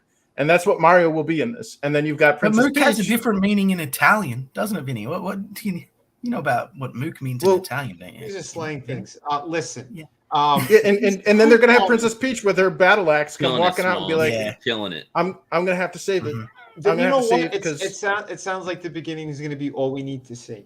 This trailer, this commercial looks. This is meme gold, though. Look at that fucking face, man. Dude, it is so perfect. And they use it's the Mario Brothers plumbings, okay? Like they did the whole thing, and it worked so good. Except for they didn't do the part where they go, "Kitty, kitty." Chris, you just shot me in the heart harder than good old. It's me, Mario Kartitis. Oh no!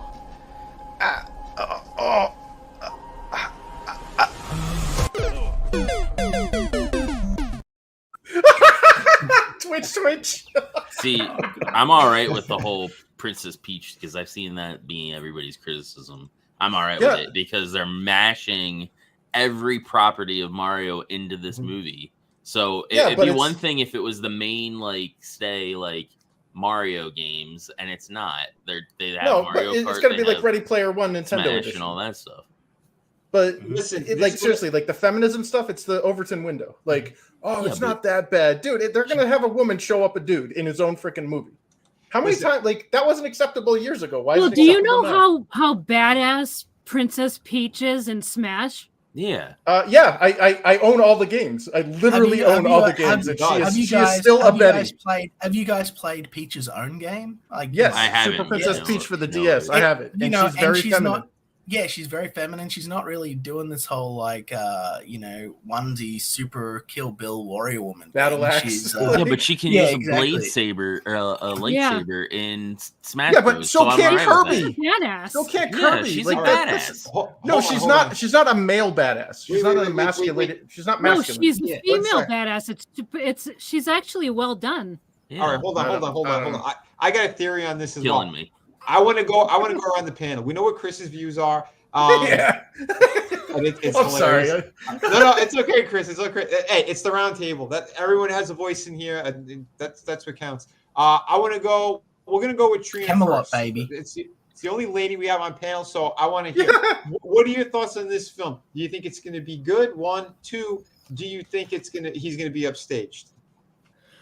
I think that it's probably going to be a little bit of both. I think that there's definitely going to be some female empowerment type stuff in it because it's this day, and but I also think that the movie's probably still going to be fun. Okay. I see that my thoughts were leaning on that as well. I think he'll be great in the real world. He'll come over to the other world. He'll be the butt of the joke on a few moments. All of them. And hold on, Chris. We're going each person. So I killing my vibe. I think it's going to be. Hold on. Again, I want to be fair before we just because I'm not boycotting this. I'm not either. I'll tell you when I'm boycotting shit, there's certain things I won't even talk about. Velma, I haven't fucking talked about that. Don't want to, won't do it. Don't give a shit. This, again, I have a shred of hopefulness in it. We'll see what happens. I'm okay with both of the voice actors as well. I think Charlie Day, I love him on.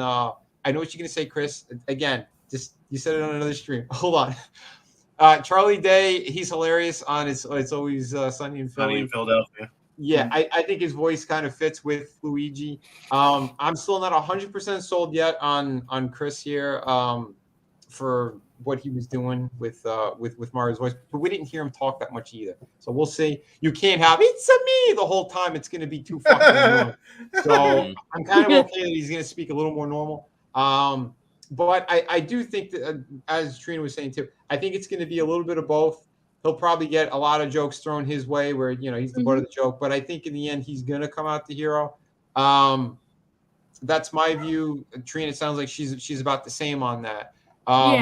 Yeah, I agree with that. And I was going to add, and also in the games, Mario does fumble a lot. He, like when you're controlling him, if you're running a certain way, like he'll trip over his own feet. So he is a little bit of a buffoon sometimes. Well, they all do that though. Yeah.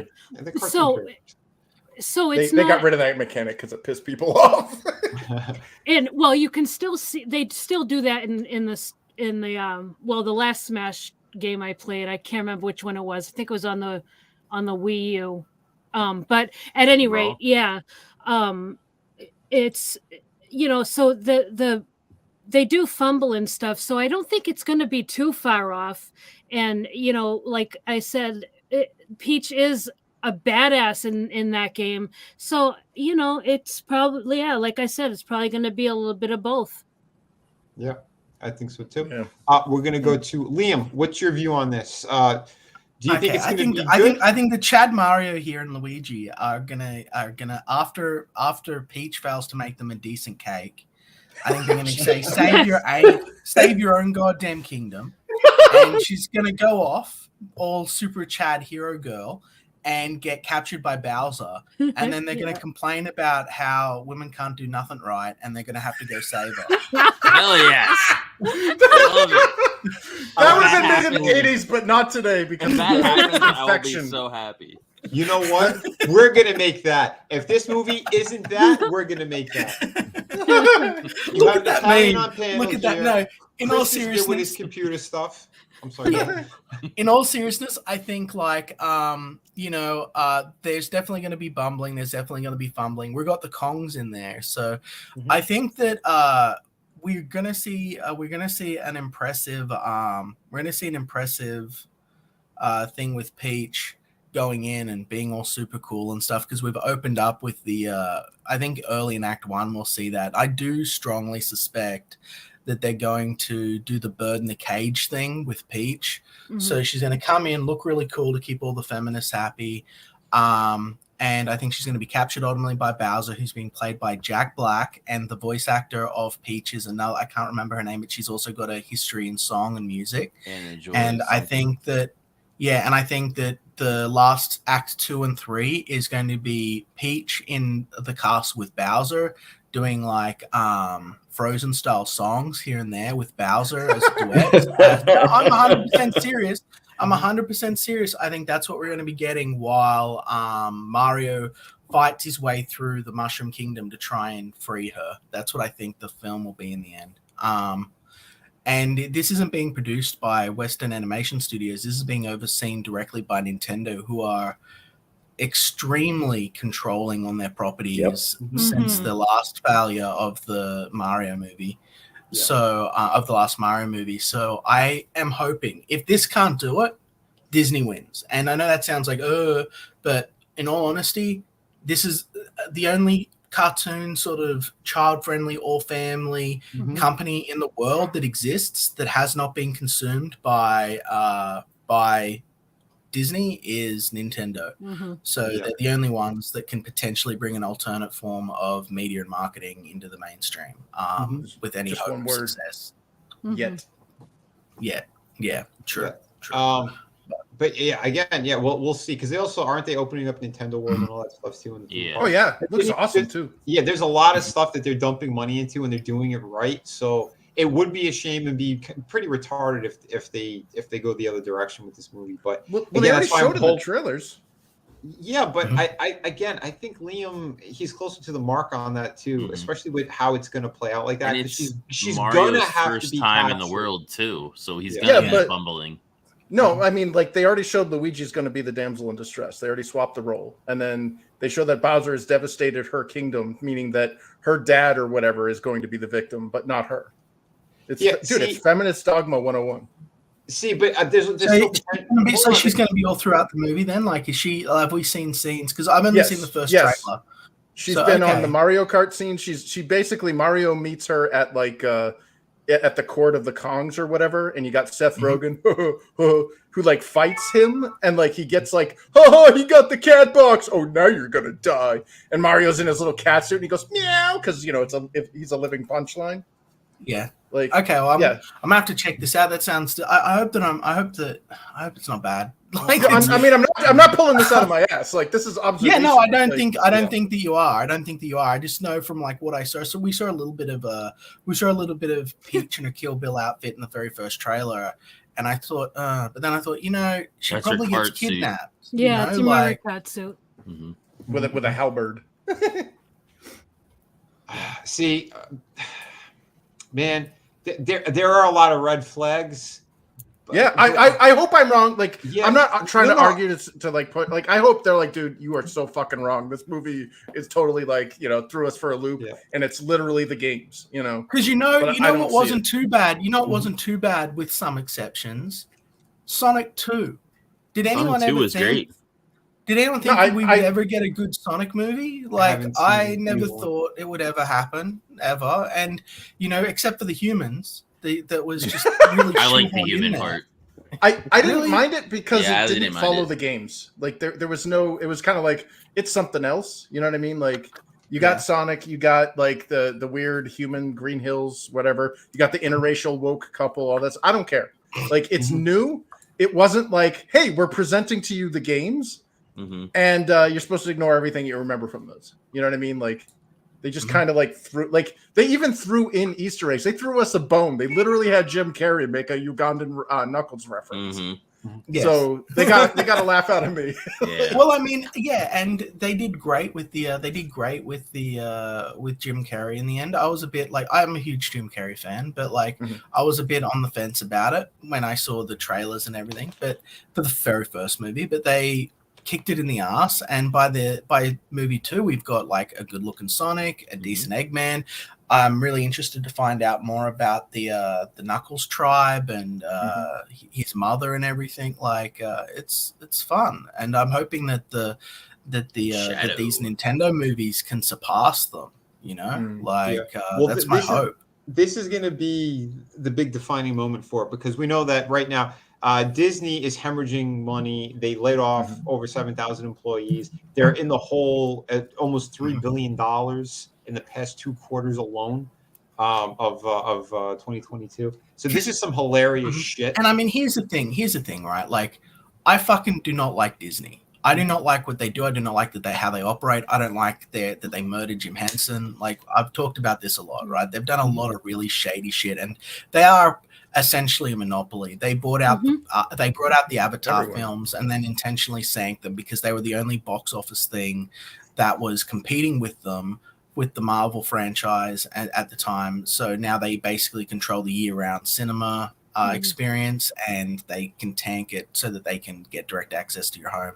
That's what they want to do. I don't like it. But that said, Disney's not going anywhere. It's an American institution, and they've already been bailed out by the American government. The only hope for this to be any better for our children and our children's children is if there is reform within Disney. And the only way that can occur, there's got to be a competitor. There's got to be a competitor that puckers their asshole. Yeah. And if Nintendo can't do it, no one really can succeed in this space. They've created such a nepotistic system in media for the chance of getting another breakout hit that can rise up is it's not like it was in the 80s, like it's that's it too, like the Minion stuff too. Like those movies did so great, and these other companies, like they're not doing as strong with their animated stuff because they poisoned it completely. Wasn't Illumination working with this? The guys that did Minions?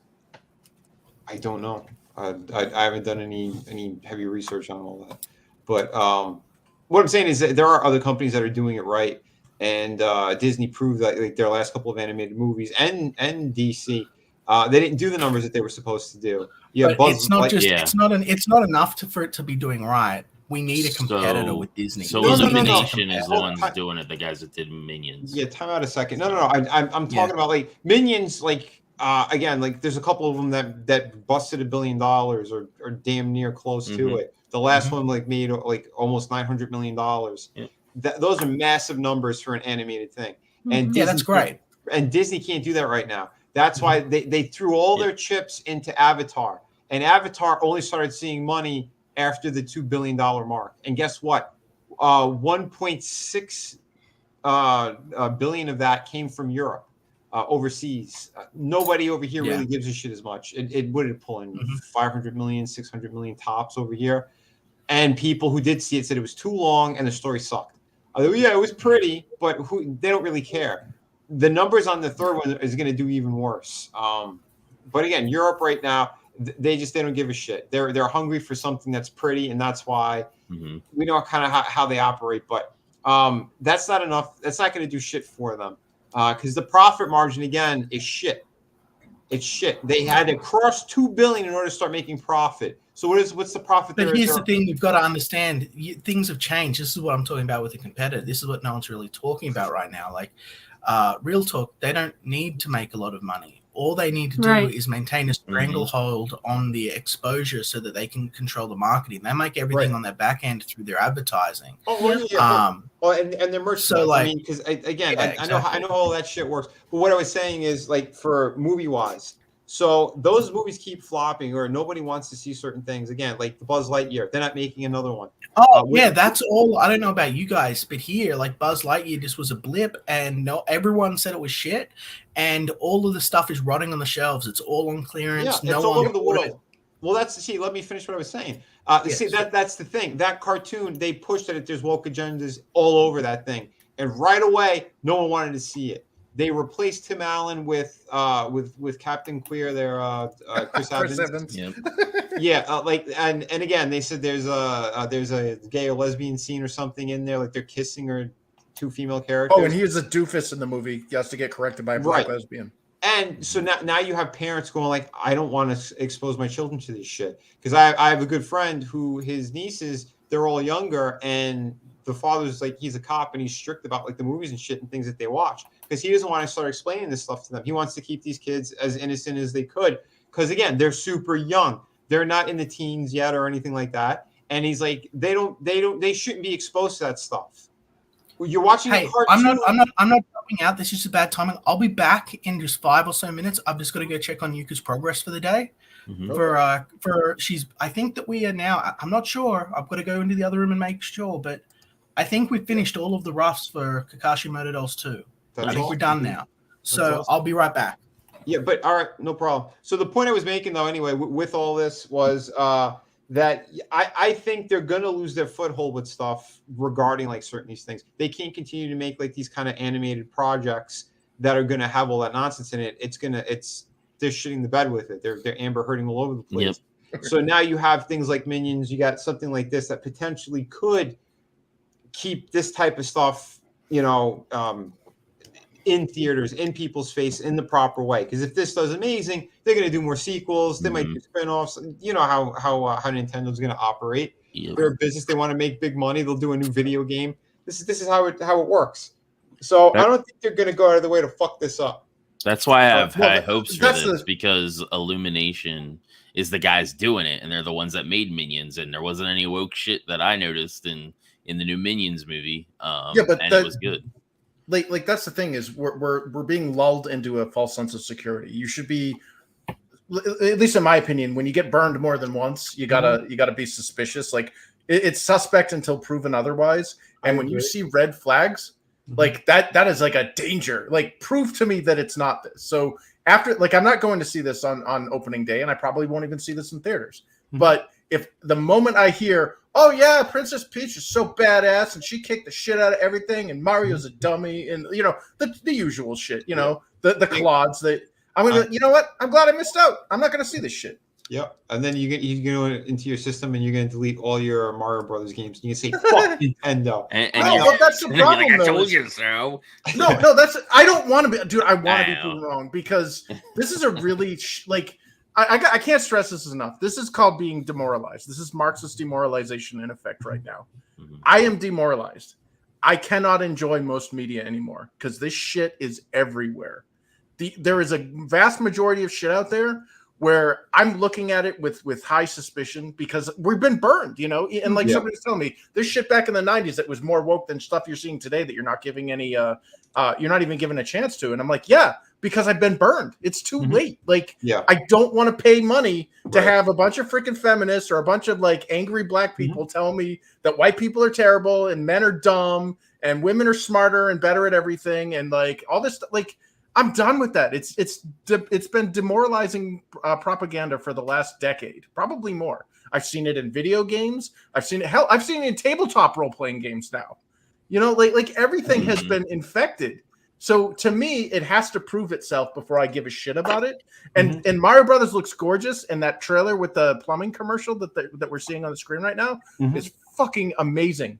But I don't care about seeing this movie until I hear that it doesn't have that shit in it. Right. Because like Adega mentioned, the Overton window, you know? That's exactly why I waited until the theater here in Manchester, the used to be Cinemagic. I waited until it was the last day of showing Megan because I wanted to hear everybody's review of it before I spent money to go see it.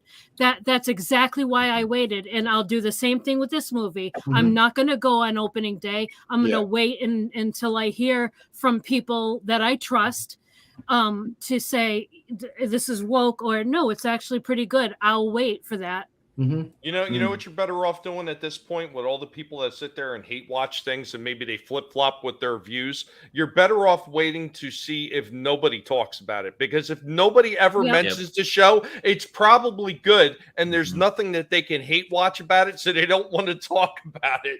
That's so true. That is so true. That's why Black Adam didn't do well. Yeah, which is funny too, because then they put out the narrative that that the movie's horrible. Oh, it's just the movie. There's actually, it was actually pretty decent. And I went, well, excuse me. Again, yeah, we know The Rock put his foot in his mouth, and that's why no one fucking supported this shit. But the movie was actually good. I enjoyed it. He was murdering people left, right, and center. He wasn't the character everyone was expecting him to be. He was closer to the comic books, what he was supposed to. You know, he doesn't give a shit about everyone else's stuff. You know, I thought it was handled the right way. They fucked up on every other level. They don't want to tie in a proper connection with Shazam, which was fucking stupid. The Rock's idea too for the Fury of the Gods, the Shazam movie. There's no cameo because he thought he was going to be able to do something else. He thought he was going to end up running DC entertainment side of things, but he promised the studios that Black Adam would bust the $1 billion, and that the Super Pets movie that his fucking company made was going to do something similar, and neither one did. They made about the equal amount of fucking money, which is sad and pathetic. They only made a little bit of profit on top of whatever, but he cemented that the Snyder universe, whatever, it went out the window completely because they were going to start to pivot more into the lore of the comic books. Like, you have your established characters already, whether you love or hate the Snyder shit. I don't care either way. Like, Cavill was still an awesome Superman. They were going to make him hopeful in the next one. They were going to tie in better shit, more things that mattered to the whole arcing universe of fucking DC, and then they get a chance to do it. So because he put his foot in his mouth, because he went super left, because he's a fucking douchebag, people went, no, we're not going to watch this shit. And then, but here's the funny thing. Those big YouTubers, that's not the reason why they just were like apathetic about it. It's because there wasn't enough drama in it for them. They wanted, if there was something woke, then they would have talked about it to the high heavens, and they didn't. They were like, well, it's The Rock, he's a superhero. You guys are fucking retarded. Yeah, I hate that. I hate that. When something's good, it gets like one video. When something's bad, it's 20 videos in one day. Because that's what sells. But like, that's what people, the rage. Now hold on. If they started doing again the drama bullshit, and that's what we're sick Yep. of. So like Yep. if they started all unison, like, hey, whether they thought it was a mediocre movie or a great movie, if they just started going, hey, dude, I think everyone needs to see this. This was really good. I mean, when do you see a superhero killing tons of fucking people? You know, electrocuting a guy to dust. You don't see stuff like that in modern comic book movies. They're doing other dumb shit, and they're pushing the female empowerment and everything. Listen, if it's a main character who's supposed to be strong, fine. If that's how she was written, but they're not doing that on a lot of cases. They're just playing with their own shit. Because Wonder Woman, the first movie, she was handled well. Second movie was a complete pile of shit. Couldn't even finish watching it. Why? Because it wasn't what do you call it? What the fuck's her name? The writer director. Patty Jenkins. She claimed to have written that second movie pretty much by herself. Yeah, and it shows. That means a male actually came up with the proper story for the first movie, which they did, and they gave her full credit so they could get Wonder Woman off the ground. Female writer director, lead is a female character, or a female actress that everyone loves. Okay, whatever you wanted to do to package that to make it do well, it did do well. Then you got cocky. And instead of hiring the same people that worked on the original movie, you just said, oh, no, Patty Jenkins all the way. No, she proved that she can. And in fact, she had the male character being raped by Wonder Woman. That's fucked up. Yeah. That's what she did to the Chris Pine character. Or the guy who was in Chris Pine went into that guy's body. So weird. That was so unnecessarily convoluted too. Exactly. It's so stupid. But again, I digress. We're going into a whole other area. But dude, listen, they keep screwing up. But the thing is, those big YouTubers, they help destroy it. Because had they pushed Black Adam the proper way, just to continue having, again, they wanted to see Superman again. They wanted to see these things. Well, when you shit on that movie, it did so badly. Now what do we have? We have James Gunn, who put out the most disturbing stuff out there, who clearly, he'd be diddling children, clearly is what it looks like. It's very disturbing. And now they're going to go all in on that. They're going to go all in on it. And what are they getting out of the gate? You're getting C and D list shitty fucking characters. Mm-hmm. You're going to get piss poor fucking storylines. Shit that doesn't make any sense. Ezra Miller. Yeah, because we all want to see that. Well, time out. They're claiming that right now. Take me to Lake Forest, Illinois. Yeah, the Flash has to bust. Hold on. The Flash has to bust $1 billion in order for them to keep Ezra Miller. If it doesn't, or it doesn't even come close, he's getting shit canned right off the bat. He should be anyway. He should be. So they'll fudge the numbers, is what you're saying. Well, I don't think they're going to do that because it's not Disney. Disney will fudge the numbers. DC, they let shit go how it is right now. I don't know, man. They seem to love that. It's really sad too. Well, it's really sad too because there's a lot of these other companies that they fired people and off of shows and just basically screwed the whole show up just because of somebody was accused of something and it was never proven, and it was a lot less for the shit that Ezra Miller has done, like guy that played Hyde on that show. Him and his brother there. That guy. Danny Masterson. When Danny Masterson was fired off at the ranch was a really good show when he was still in it. The minute they got rid of him and they brought somebody else in to replace him, that show went downhill. Wow. And all because of an accused accusation. And then it was proven it never happened. Wow. Same with The Expanse, the pilot on The Expanse. I can't remember his name either. Oh, the Indian Same dude? thing to him. But see, I know the Mastersons, they're Scientologists, so they already have a weird cult situation that's going on there. So it was easier to do that to them because I believe, if I heard correctly, the one from the 70s show, not his brother, but him, I think he mouthed off at a couple of high-level producers. Oh, dude, look at Justin Roiland there. Rick and Morty's over. They're going to, he got accused. He hasn't even been convicted yet. Right. But wasn't there a whole... See, doesn't matter. Quantity does not equal quality. No. Hold on a sec, because Liam might know a little bit more about that too. Because in the animation side of things, There's some very, very dark. Yeah, he could be a raging prick. I don't care. No, I don't mean prick. Because I know for a fact there's at least two people I can't mention by name. For a fact, went with minors. But until he did some bad things. Yeah, of course. But until there's a legal conviction, it's all hearsay. Like none of us are there. You know what I mean? We don't know. Look at what they did to Mel Gibson. Yeah, we have to really be careful with who we're calling what, because it is really innocent till proven guilty. Not anymore. Well, these people are losing their jobs. I mean, all those tweets. Listen, there's some text records that are pretty spooky. It's disgusting, but we're not in a court though, you know. Oh, right. I'm not a judge, and we don't have lawyers sitting here. But what I'm saying is, there's too many, let's say, red flags, and we should be very observant about those red flags. And the shit that he does push, he's got a lot of disturbing things that he puts into. Oh, they all do, dude. If you were to delouse Hollywood, it would be single-digit population left.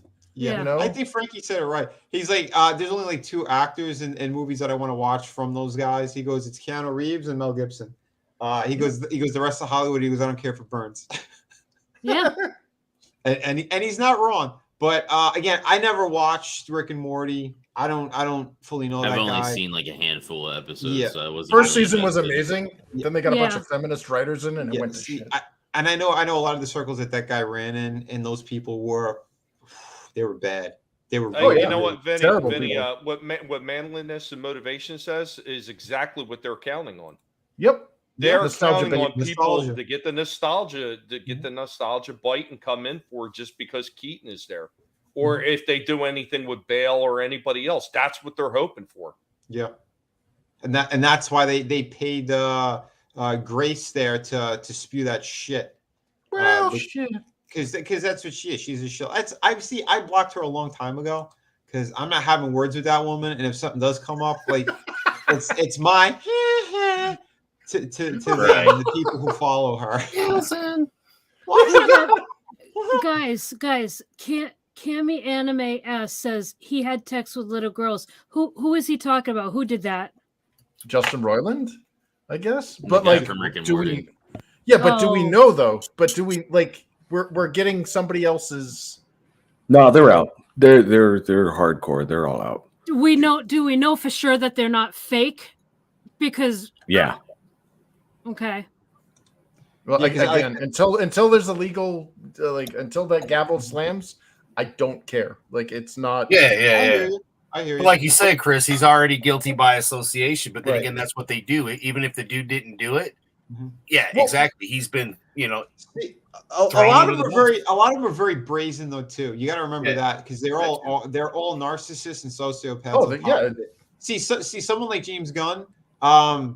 Listen, he could be innocent for all I know, but I highly doubt it. I'll say that. That's my view and my opinion. Because someone who puts out tweets that are that completely vile, vulgar, it's disgusting. It's not just weird. Yeah. The shit he was saying was about minors in the most grotesque sexual fashion. That's disturbing. Yeah, I wouldn't want Bieber? Let me finish. I wouldn't want that dude representing my company on any level. No. Any level. And they put him in positions and super high positions. And the guy's just walking around like, it doesn't matter. I'm going to do anything I want. Oh, you don't want to see a show on Amanda Waller, some fat black woman? Oh, well, guess what? You're going to get a series on that. You're gonna get John Cena in a dress, and her daughter, and you dummies are gonna eat it up. We're gonna, you know what else we're gonna do? We're gonna take the shittiest of the shittiest characters. We're gonna do animated movies on them and series, and then we're gonna put them in live action, and you're gonna accept it. And then you're gonna kiss my ass and tell me how great Guardians of the Galaxy 3 is. This is how they operate, and the dumb people are gonna continue to give money to that shit. I saw the trailer while it was on TV for Guardians of the Galaxy 3. I have negative interest in it. That's why I didn't even show one of the stills. I don't even care. It's the MCU. I do not. Yeah, I checked out. Phase 3 was it for me. Right, and I think that's gonna keep happening. People are gonna get burned so hard they're gonna be like, "Yep, all right, I'm done with that." Complete franchise. It's not gonna be just that movie. It's gonna be whatever's attached to that movie. Mm-hmm. That's what we're seeing. The Disney Plus shows proved it as well. Mm-hmm. People are. Oh, you know what? People are not only done with just the franchises now; they're getting done with some of these companies. Well, I mean, we all know that Disney has been in the hole for a very long time. They've been in the hole, like billions and billions of dollars over the past, 4 years or so. They've been in the tank for a long time. And now that Disney Plus is sitting in a $2 billion loss tank as well. Burn, Disney, burn. I want to see it happen. Yeah, dude. Marshmallows, people. I'd love to see it happen, but it's not going to happen. What's going to happen is there's going to be a bunch of flops. Then Deadpool 3 is going to be a success. Like I said, it's the one I'm giving leeway to. As long as it stays rated R, I think I'm still going to end up watching it. I have other connections to it, so that's why I still wanted to see it. But other than that, I'm out on everything. If they put out that it's PG-13, or you're going to see a whole bunch of weird shit in there in the trailer alone that's going to be what we think, then I'm going to be out on that too. But I think for the most part, you're going to have these massive flops. Then you're going to have one or two mega hits. And then they're going to have to pivot into something else. And I think by that point, it is too late because they have nothing to write on right now. What they're going to end up doing is trying to go to the bottom of the barrel. They're going to hope that the Sony still wants to cut deals with Spider-Man because Spider-Man seems to be the only thing that might still be able to make and generate money. But they're not going to get the profit that they're looking for. So they're going to have to try to find another character that they could ride off those coattails that are going to be just as popular, just as amazing. And that's where they're going to struggle because the more shit that they put in there that we don't want to see, the more it's going to burn or the faster it's going to burn, rather, So, you know what, real quick, though, Lasso, never say never. I know a lot of people say, oh, it's never going to happen to Disney. Nobody ever thought it was going to happen to Fox. Nobody ever thought that Macy's was getting ready to go bankrupt, and if it wasn't for the government bailing them out, they wouldn't be around today. And you can go down a long list of companies and corporations that have gone under in the past 3 years that nobody foreseen happening. So don't say never. But they haven't, though. They didn't go under. They weren't allowed to go under because the government bailed them out. That's my point. That's what. Well, yeah, ultimately, yeah. But that's my point. We do that with Hollywood, and we're going to do that with Disney. Disney is a major institution in America. It's 1/3 of the entertainment industry. You think that they're going to let Disney just go under? It's not going to happen. And ABC News, yeah, they're going to try to scramble as much as they could to save what they could. But I think the movies and shit like that, things are going to pivot because if they're hemorrhaging money that much, they can't continue to make superhero movies because you're gonna have like the major fucking flops. It's gonna happen. I said the one thing that's gonna save them, and they're too stupid to do it, is if they do proper animated like this type of stuff with, again, your main characters. Sony, they saw it. That's why Into the Spider-Verse, it made the success that it did. But see, Marvel's too dumb.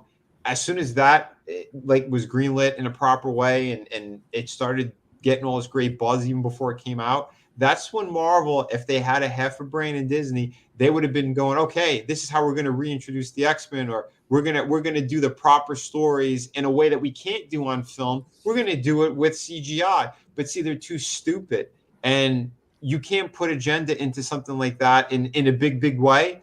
It's easier to do. I'm not saying you can't. You could, but it's easier to do with live action because those scripts and the way that those actors and those people that they want to pour all their money into, they are paid to push that type of shit to get those extra, their extra views and input into the films. If you've noticed, again, a lot of those big actors, someone like Chris Evans, he's going everywhere, just dunking on any right-leaning person or conservative. This is someone who's supposed to be Captain America, and he's shitting all over America 24/7, pushing an agenda. That's what they love. That's why they want to bring him back at some point. And they're going to make him not like they're going to shoot themselves so fucking hard in the face that there is going to be no saving those type of movies anymore. Chad's got a good point. You got Assassin who's saying, the Reedy Creek's gone, so there's not just a movie problem, but there's that huge tax burden that now Disney is responsible for. It's not the state; it was something they got off of. And then Red, he mentioned, and I think this is what's actually going to happen: is they're going to have to start selling all these things that they thought was such a good thing to buy.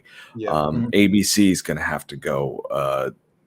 Fox is going to have to go. Diverge again. Yep, they're going to have to narrow down. Otherwise, I think there is enough people in Florida, several different politicians around, that are happy to watch them suffer and recover. I don't think they're going to get the same bailouts that they had before.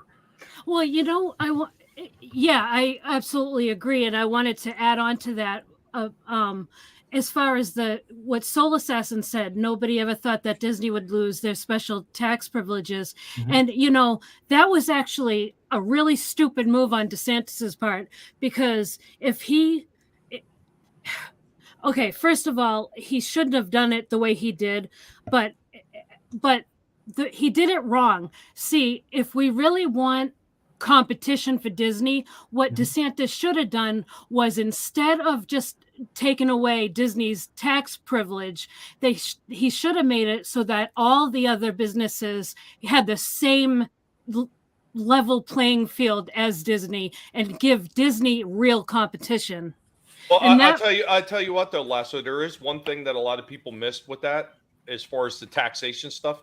Disney actually had their own firefighting units. Yeah, they could build a nuclear. They literally paid for all that. So the minute he says, okay, all your special privileges are gone, now all of a sudden they don't need to fund their own police. They don't need to fund their own fire department, because it's supposed to be incorporated into that other township. So that means the burden of that fire department and the police are going to wind up going on the people of that county. So the way he did it was absolutely wrong. The way he did it, there was a way to make them pay, but not do it the way he did, because he did it out of bitterness, and he didn't really think it through.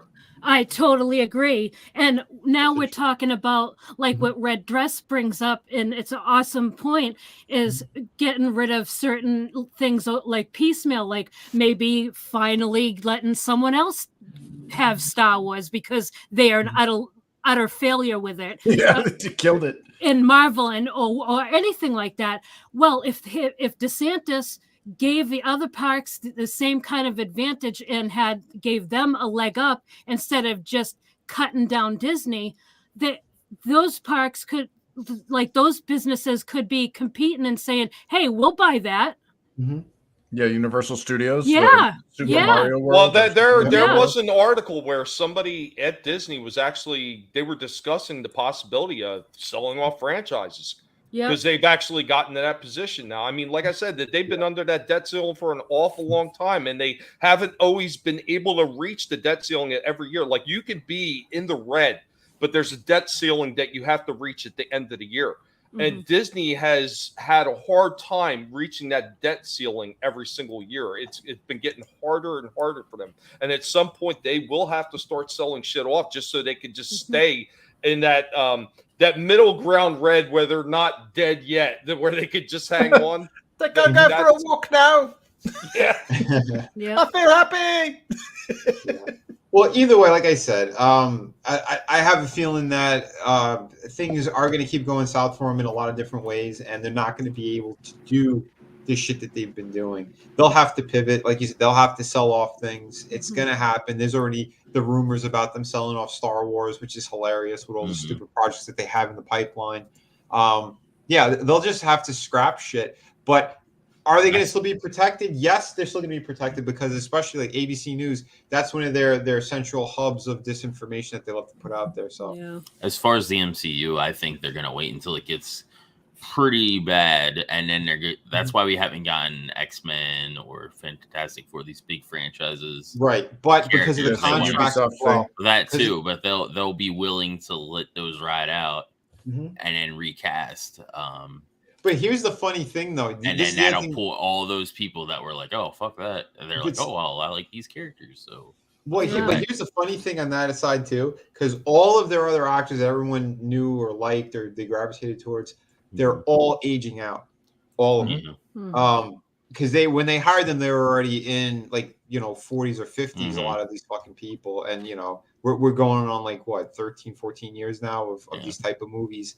I look at Paul Rudd, the guy who never ages. He looked pretty bad in that trailer. Yeah, he's starting to age. It's catching up to them now. The Asian woman aging. Yeah, Hugh Jackman. I mean, he still looks good for everything because again, he's a beast of a guy, like the workouts that he does. But he also he is at those parties drinking certain things.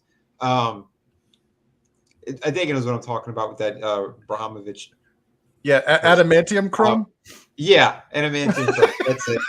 So who knows if you believe in those things? Yeah, I got my tinfoil hat on. No, but again, you never know all this other weird shit. But there's certain people that they're gonna look great for a long time. Clint Eastwood's freaking doing movies up until his 90s. It's crazy. But for the majority of those other stars, they're either, again, Brie Larson is one of the most hated women right now on the planet. No one likes her. No one's gonna see her shit. What do they have left? You got Robert Downey Jr. is too old. He ain't coming back for this stuff. They might try to throw him another. They might throw him another big paycheck. But again, when he comes back, what are they going to do? Well, on top of that, Vinny, you got Chris Hemsworth, who's absolutely sick of the direction that they're taking. He wants to walk away after he's done. Or did he already say he's walking away? Oh, he did. Yeah, he goes after that Thor 3 movie. He goes, that was it. He goes, unless they change the direction of the character, because I'm not wasting my time on it. I thought it was. He got tired of being the butt end of every joke. Yeah. Yeah, and they didn't they make him get naked and he didn't want to do that? Yeah. There was that big interview where they had Taika David Cohen there basically say Chris Hemsworth didn't want to do it. And he's like, I told him if he didn't do it, get in there, bitch. And it was like, if the genders were reversed, that would be like a scandal. Like, Yep. Yeah, but Frankie's saying it too. Yeah, new CEOs have to go in there. Yeah, but the thing is, like, they're all the people that they put in those positions. They are bought and paid for. That's why everything's tied with the government on every level. So when they want to get rid of people, when they want to, again, if they don't like an actor, or fill in the blank down the line, it doesn't matter who it is, writer, they can make those people disappear from Hollywood altogether. They could just destroy their careers overnight. They've done this shit. Well, Thor 4. Sorry, you're right. But again, I mean, we know what they're doing and how they're doing this. So the thing is, the way to fight back is don't give your money to these people. Don't do it. It's sad when it's going to happen, and we know in a big way it still does. But Disney Plus showed that again, people are saying that they're lifting up their middle finger. They're saying these shows are horrible. We're not supporting it. And they're telling their friends, don't watch that. It's a waste of fucking time. There's a reason why, again, their merchandise can't sell off that stuff. Because if it was doing well, they'd continue the series. What did they do? They canceled She-Hulk.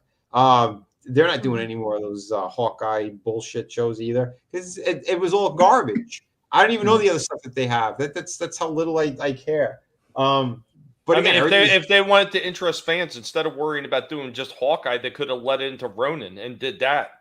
That would have interested comic book fans. But one other thing I want to touch on real quick is Soul Assassin already, Robert Downey Jr. isn't why Iron Man was successful. I would kind of argue that to a degree, because if it wasn't for Robert Downey Jr., I don't think Iron Man would have did as well as it did. Because it's not like Iron Man was ever this big major character for Marvel. Yeah, he was a C-lister at best.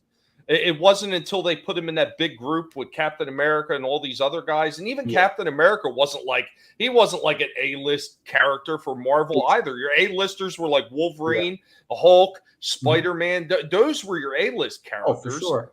Now hold on a second for Soul Assassin 2 with Robert Downey Jr. People love a comeback story because everyone loved this guy, but they knew he had substance abuse problems, went to jail, went to rehab, all this stuff. He's had a really crazy life. But when they saw that he was clean and this movie was like kind of his resurgence, I mean, that is why it was so good. That's why people did go out and see it. Now, like the Dr. Dolittle shit, like at that point, he was making good movies and bad movies. Sherlock Holmes, those were great. Those movies are fantastic. Dr. Dolittle, whatever it was, the trailer alone looked bizarre. It looked so strange. So it doesn't matter what actor you have in there. No one wants to see that because it's a stupid franchise to begin with. It really is. It's like it's ridiculous. There's something else too. Like there were other big actors that did similar type movies and they flopped. Why? It wasn't because of them. It was because of the material was shit and people saw that it was shit. So like, why would you go out and see that? Because to be honest, like it was all on him. There's a reason why they paid him top billing over everyone else. He was getting obscene amounts of money. This guy is like he's rolling. Dude playing a dude playing another dude. Exactly, and yeah, look at that movie. That was fantastic too. Tropic Thunder, one of the best comedies out there. You know, and I'm not even a fan of Ben Stiller. I think he's a little too strange. But the shit that they did in that movie was hilarious. So damn good. I was happy to buy that and own that. You know, well, so I think.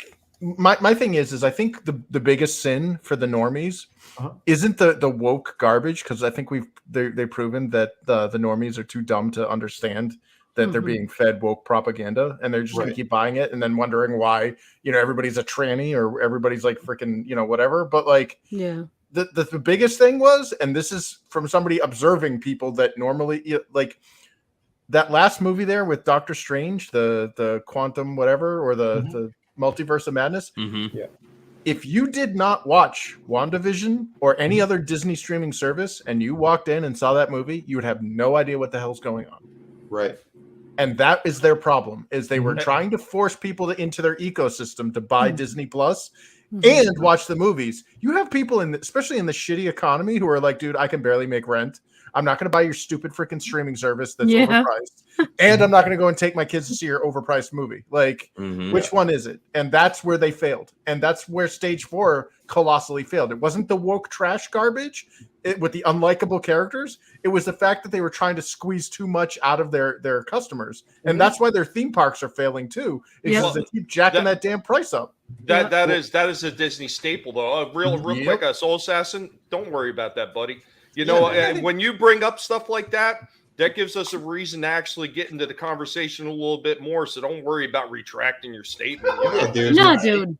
Everybody's got their own opinions, and you might see something differently. And maybe if we talk about it, you might see it from a different perspective. So never apologize and never feel the need that you have to retract any statement. No one's not with us. No way. Right. On Chris's point, real quick, since the dogs are quiet. Mario, if it's fun.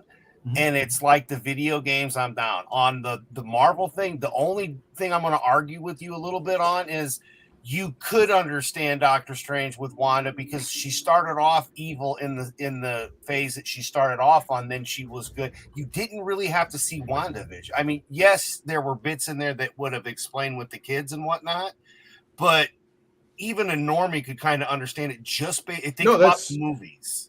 I'm speaking from normies telling me this. They're like, dude, I have no idea what the frick happened. They're like, who the hell? Like, why is she like red and what's going on? Like the last I saw her, she was about Scarlet Witch though in the comics. So I mean, normies don't read comics.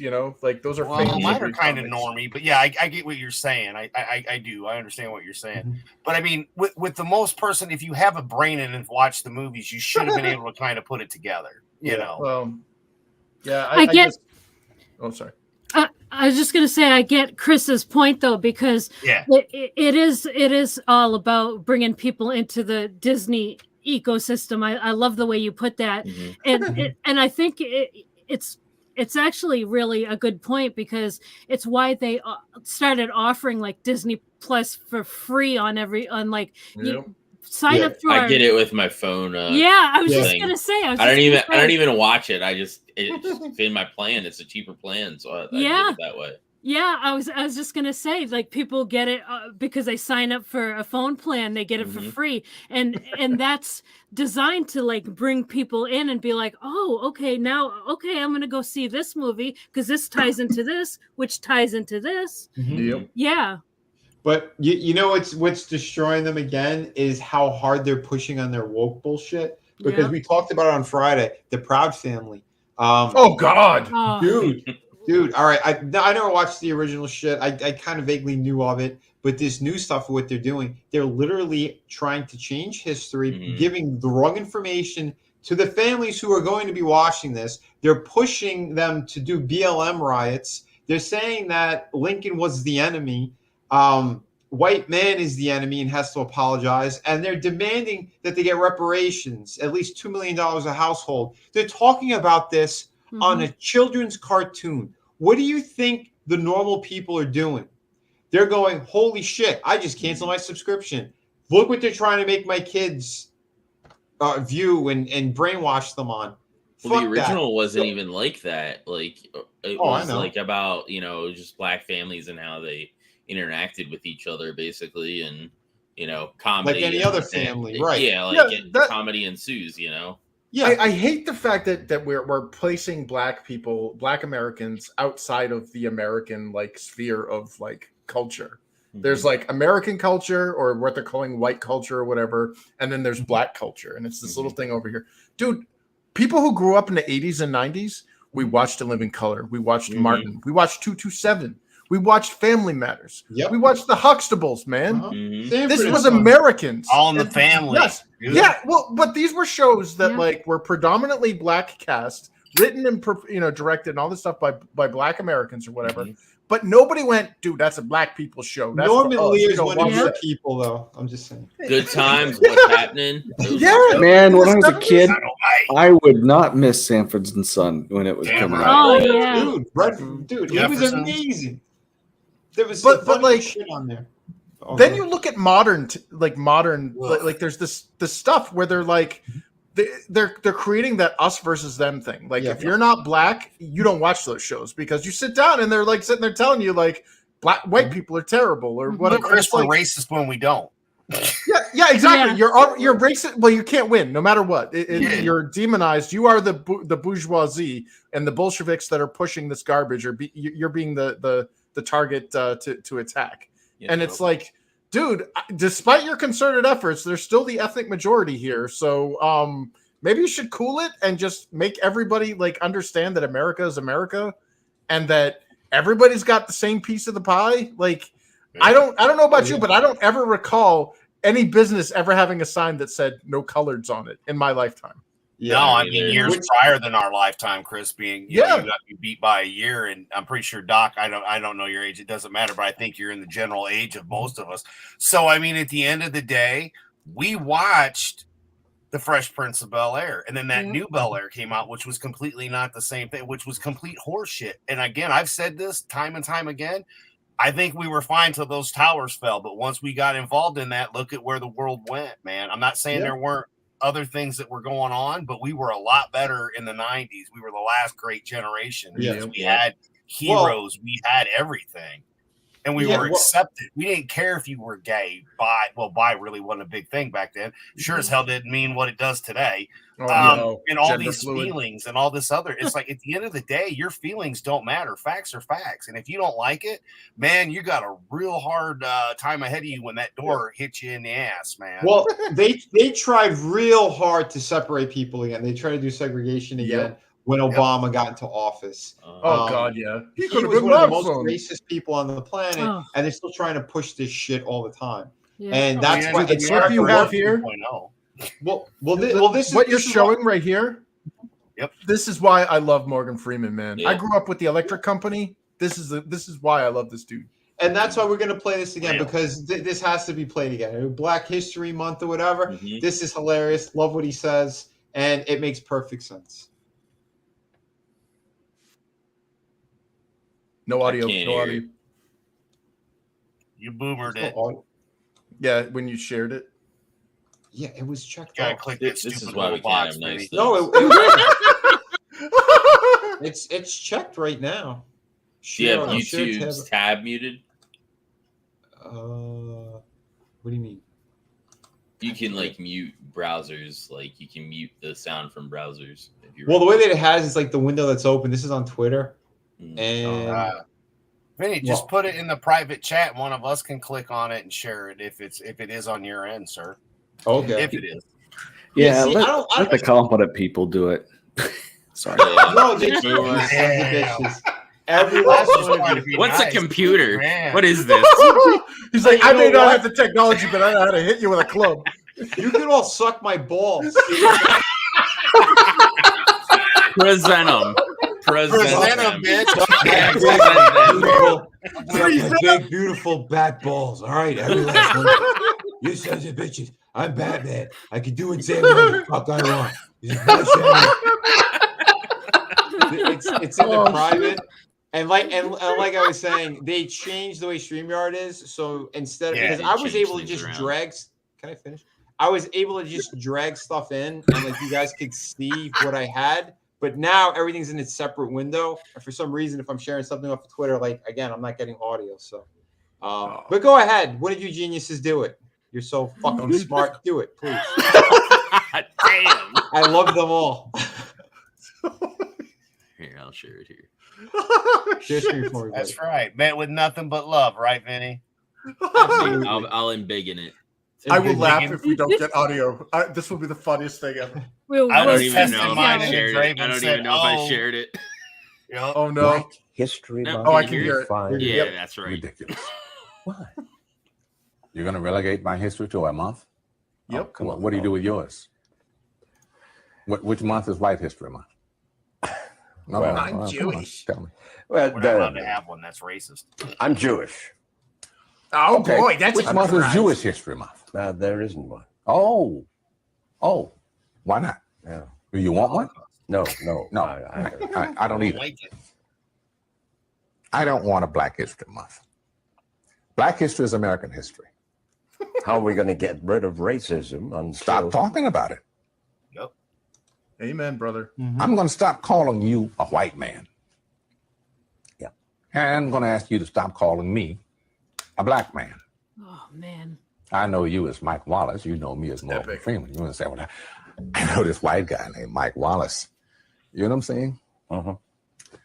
Black History Month, you find, and that's it. Ridiculous. Man. That's it. We have to stop talking about it. But they'll never let that narrative go because they see that That's it's why it's the voice of God. Yeah, with they Give me chills. No, man. You know. Well, it's like we don't call white people like European Americans, right? We don't separate the brunettes from the blondes. Like although because of the Carvel stuff and the anti-Semitic stuff that they always say on ETAP's channel, I'm always like, yeah, my Jewish friend or my Juke friend Chris.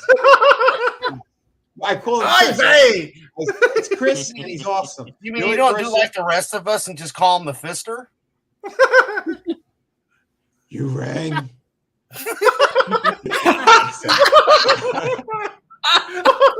Ding dong. Got a bat tool for that.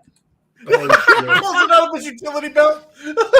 It's madness. It's madness, I tell you. Like I joke, like honestly, guys, like words are irrelevant. It's actions that you should be paying attention to. You know, like somebody calls you like a slur or whatever. I would rather be called like I can't say the words obviously on here because Mama Susan, but like I would rather be called the slurs by people every day than have to worry about my bank account being locked out because I said the wrong word at some point in my life. Yeah. And that is unfortunately that we're getting the opposite in our reality now. We are getting people that are like, that's our word. Well, why is it your word? Yeah. Well, you know, if it's such a bad word, it shouldn't be said by anybody. I don't say it. I have no desire to say it. Although but doesn't mean that. Oh, sorry. Although I do think that Danny DeVito has the right to say it. All right, so I think this covers it all, right? Yeah, I think, Is the man, the woman, that's the he, she's, or the interspecies, whatever it is. Yeah, whatever you say. And this is Christians, Muslims. I assume the $sign is meant to represent Jews. Well, it ain't the Mormons. Let's not get into that.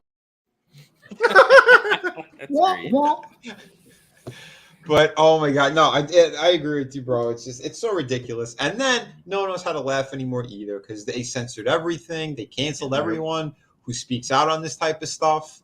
That's why like Bill Burr was somebody I really enjoyed as well because he would call out that bullshit as well. Yeah, you know, and it's the same thing too. Like even like with the feminist side of things, everyone they all preach about that stuff. Feminists, this and that. We need equal rights for women. They all say it right, and then no one watches the female sports. And it's like, wait a minute. So like again, like the NWA and all that stuff. Okay. Or the swimmers. Yeah, well, hold on. They were given the league. All right. Now you have the feminists going, they need equal pay. They're not selling any tickets. No one's going to the fucking games. The feminists are not supporting their own. So if you're not supporting your own, then how could you make those claims? Well, here's something. Okay, I'm gonna break it down because was it to borrow a phrase that I heard earlier today on Twitter? God made me Asian for a reason. But from the numbers perspective, helping with computers. Yes, Damn but it, Chris, stop explaining a everything. number. Yeah, well, from a numbers perspective, you know how there's that thing about equal pay for women in professional sports? Okay, let's break it down here. Okay, hold on, I got to get out my little abacus. Men's tennis, okay? Women want to be paid the same as men for, female professional tennis players want to be paid the same as men, okay? Well, men play best 3 out of 5 sets. Women play best 2 out of 3 sets. And yet women are now making the same amount of money as men. Mm-hmm. So proportionally, they're actually being overpaid. Okay, let's look at soccer, women's professional soccer. Mm-hmm. Men are paid, I think it's like, I don't know, something sick, like 3% or something of the ticket sales to get into their contracts or whatever. Mm-hmm. Women are paid, they make like X million dollars a year or whatever. Women are demanding they get paid the same in the female sports. Okay, ticket sales proportionally are like, I think it's like 1 in 1,000 or something. It's like a really low, proportion or a very high disparity in these proportions. Yet they're demanding equal pay. Well, you're not generating equal revenue, so you're actually making more money for doing less. Like, I don't understand how there's like, if I was a woman and I was in this, I keep my freaking mouth shut and I'd be like, damn, I'm getting away with a good scam. But like, they're not. That's the Jewish side of you. I'm sorry. Oh yes, it is. But it's this constant grievance mongering. I think Sugar Chris actually put it best. He's like, there are too many of these activist groups that are profiting off of this. Yep. And unfortunately, we're seeing all this. Okay, so fine. Okay, feminism wants equal everything. Okay, well, when are you signing up for the draft? You got the vote. Well, that's just it. It's they're using feminism as a vehicle to satisfy their jealousy for other people's paycheck. Yeah, you don't want to work for it, and then you're just going to demonize the people that are. Like, the pay gap myth. They're like, oh well, women make was it like 70 cents on every dollar a man makes? Yeah, that was based. Those numbers were based on averages. How many female coal miners do you Right. have you seen? How many female crab fishermen or what? These jobs that like I couldn't survive. I'm a dude and I would be like dead on like 15 minutes into it. There should be a pay gap because women across the board take more days off than men. Mm-hmm. They're less reliable. And this is coming from a woman, so you can believe me on this. But yeah, no, seriously, there should be a pay gap. The way that it was equal already. And actually how it is now because of feminism and woke crap, women have more rights than men now. Yes, they do. We are able to just abort our babies without any input from the father of the child, which I think is absolutely abhorrent. Mm-hmm. And we can just accuse somebody of what Terrible we can things.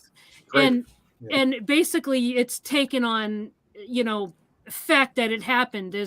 There's no like, if a man says, well, she did this to me, it's not taken the same way as if a woman says what did you do? What did you do to piss her off? Too. Yeah. You're not a man enough to defend yourself against her. What are you, a pussy? Yeah, exactly. And like Ron said, too, women spend more time with their kids. Yeah, they're normally raising their kids because there's things that they know how to teach them, or the kids listen more to a mother than they will to a father. Father is usually more. He can teach them survival things and certain aspects. But a woman, as a kid, while they're young, they're going to listen to a mother more than they will to a father. Well, actually, like women, mothers nurture, fathers teach discipline and independence. Right. There is that dichotomy where if you have it with just women, you will teach a child to be dependent on their parent for the rest of their life. You will have somebody that never leaves the nest, or you'll have somebody that's like dysfunctional or whatever. But the same is the opposite. If you have just a father, then you have somebody that is super independent and somebody that will be in terrible, like they don't know how a real relationship works. Yeah. Yeah. So you need that yin and yang. There's a reason why biology designed us this way. Yeah. Call it God, call it whatever. There's a reason why this exists this way. Exactly. And Disney is trying to break up the families, and that's why they're doing what they're doing. Because that's the thing too. Because when they piss off these people and they try to brainwash those kids, whether they're in a solid home or broken home, whatever it is, they know that they're putting their poison into those kids. And because everyone now, they're on their phones, they're on their social media, they have kids sitting in front of some kind of a screen. They want that time they want their kids to absorb every bad thing possible and to brainwash them to doing the shit that, that they want them to do. And it's usually to fight against the regular status quo of having a proper family. And what do? They tell their kids to go trans, accept them all, and then they start to brainwash the kids into believing that, yes, I got to do that too. It's this whole systematic thing of breaking down people and breaking down society. And when Disney complied to that and they're pushing that narrative, that's why they're going to completely fall apart regarding that shit. Freaking man. He's been awesome tonight, by the way.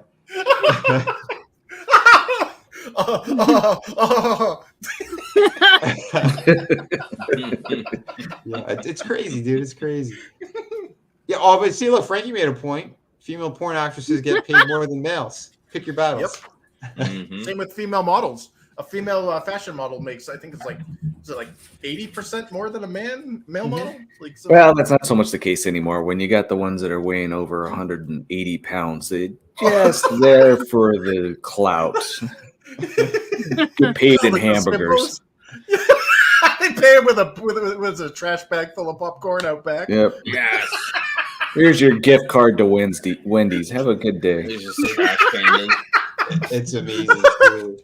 But holy shit, guys! I think we had fun tonight. I think we covered a lot of stuff. But yeah, we're gonna start wrapping up. I want to try to get to bed at a decent hour tonight. It's been just working crazy hours again. But I do want to thank everyone here. Batman wants to thank everyone as well. But yeah, no, you guys and girls have been fantastic. Everyone on the panel and in chat. I'm gonna go around the horn. See if anyone wants to shill anything in a good, positive way. And we'll start again with ladies first. Again, because she's a lady. She's the only one on the panel, and she deserves more respect. And Draven, pay her now. She gets paid more than the rest of you guys. Okay. I gave you the money earlier. Fedora tip. You want there, Cena? Your payment could just be show up on Wednesday. Okay. Fantastic. At least she didn't say just give it all to me. Doesn't matter. All of it. Oh man, yeah, tonight was great. A lot of fun with you guys. So yeah, same channel, but it's under a new name now. It's at Heroes in Horror, and we'll be. You can do it. we'll be reviewing My Bloody Valentine on Wednesday. I know it will be the 15th, but we missed last week, so we're just moving ahead. So yeah, we'll be reviewing both versions of My Bloody Valentine Wednesday night at 7 p.m. Eastern. And yeah, I hope to see you guys there. Everybody have a great night and have a good week as well. Hell yeah. Thank you, Trina. Oh, yeah. That's going to be a blast, because I know there's a purist of the original movie who he left a little bit early. Yeah, he did. And I think it's going to be a crazy night. So tune in over there. Because I watched both of them on back-to-back days. Never seen either one. And I have a view and a favorite.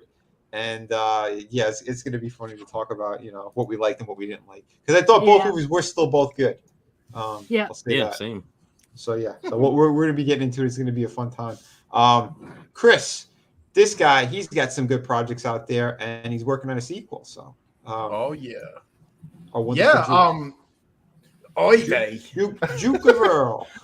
Jew's always working. Yeah. I've always got some scheme going.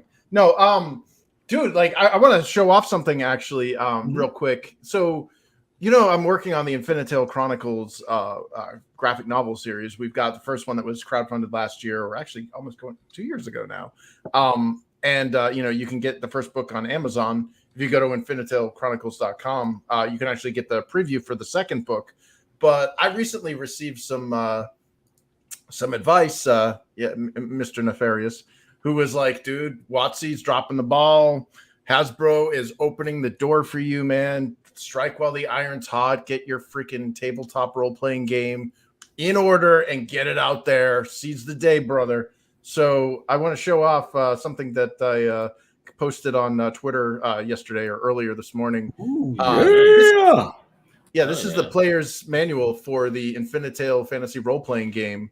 And just to give a sneak peek, this is a page of all the different classes in the game. So we have the kind of the three roles that you can choose from: the fighter, the rogue, and the spellcaster. And here we actually give a nice little graphical breakdown on the page of each of the classes. And there's 15 of them here. And the cool thing is even though there are 15 classes listed here, there's actually a 16th free customizable class that a player can actually build their own class if they don't like the 15 that are available.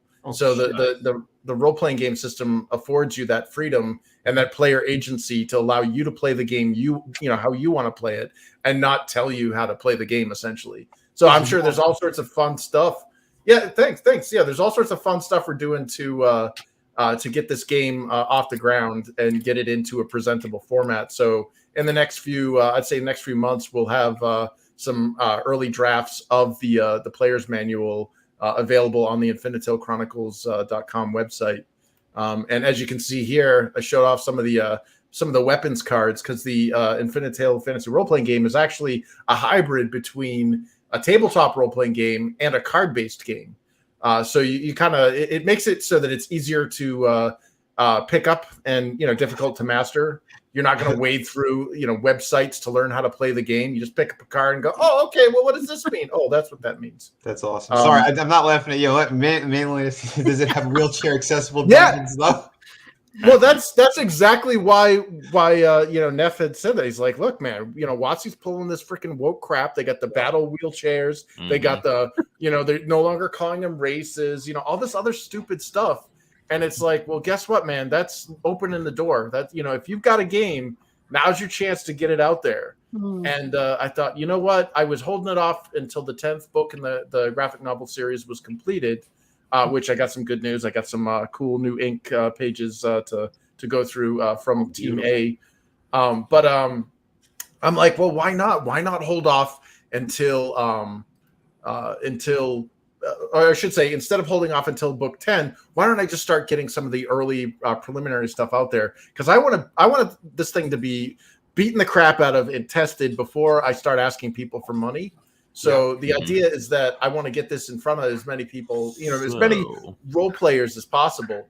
And as you can see here, we've got the whole card system. One of the things I was thinking of doing for the crowdfunding campaign is providing a tier where people can make their own equipment, like their own legendary equipment. Mm-hmm. And one that I'm using as an example, because I know he's in the chat, is Sugar Chris. I mean, dude, he's been freaking awesome. He's been a major mensch, man. Oh, yeah, man. He's helped me out. He's promoted me. He's been a great freaking guy.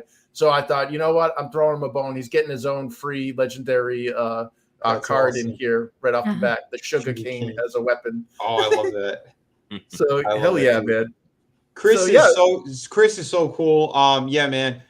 Make your simp army. I'm gonna make my Alex Jones orc army, and Chris he's going to play the rabbi who's gonna collect all of our money.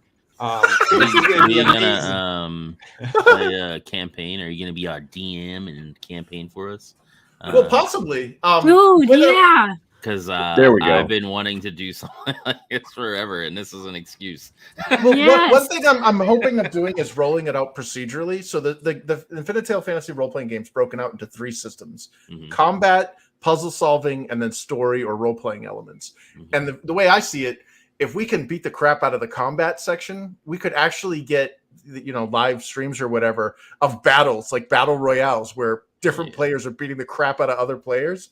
And, you know, put it because I used to do these things before the game sessions back in the 90s. We'd call them pitched skirmishes, where people would put up like an item or put up some gold or whatever as like a part of the bounty or part of like the, you know, the ante, and they'd be like, oh dude, I'm gonna put this up or whatever, and whoever wins gets to grab all the cool shit. So like, oh man, dude, I got a purple off of this, you know, or I got a blue, or dude, I got the sugarcane off of this, you know. And then later on there started to be, well, dude, could we get like a random loot roll or whatever? You know, so I'd be like, okay, fine. If you don't want to put anything up, I'll do a random loot roll. Wow, that's really hard to say. But if you win the match, you know, you win the battle or whatever, you can I'll put a bunch of equipment cards or whatever, or items and equipment cards out in front of you, and you can pick one up, anyone you want, and suddenly it's like, oh, dude, I got a freaking awesome, you know, purple Wisarm or whatever, or oh crap, I got a brown stiletto, yay! But you know what I mean? Like the idea is that it's a random, you know, you kind of go in for the grab bag, and then you can use that as your reward for the next match, where you're like, well, I'm not a class that uses this purple Wisarm, but I could put this as the thing that I'm putting up to the next battle, and I'm going to challenge Angelus Draven to beat the shit out of my dwarf or whatever. Don't make me open up the murder bond again.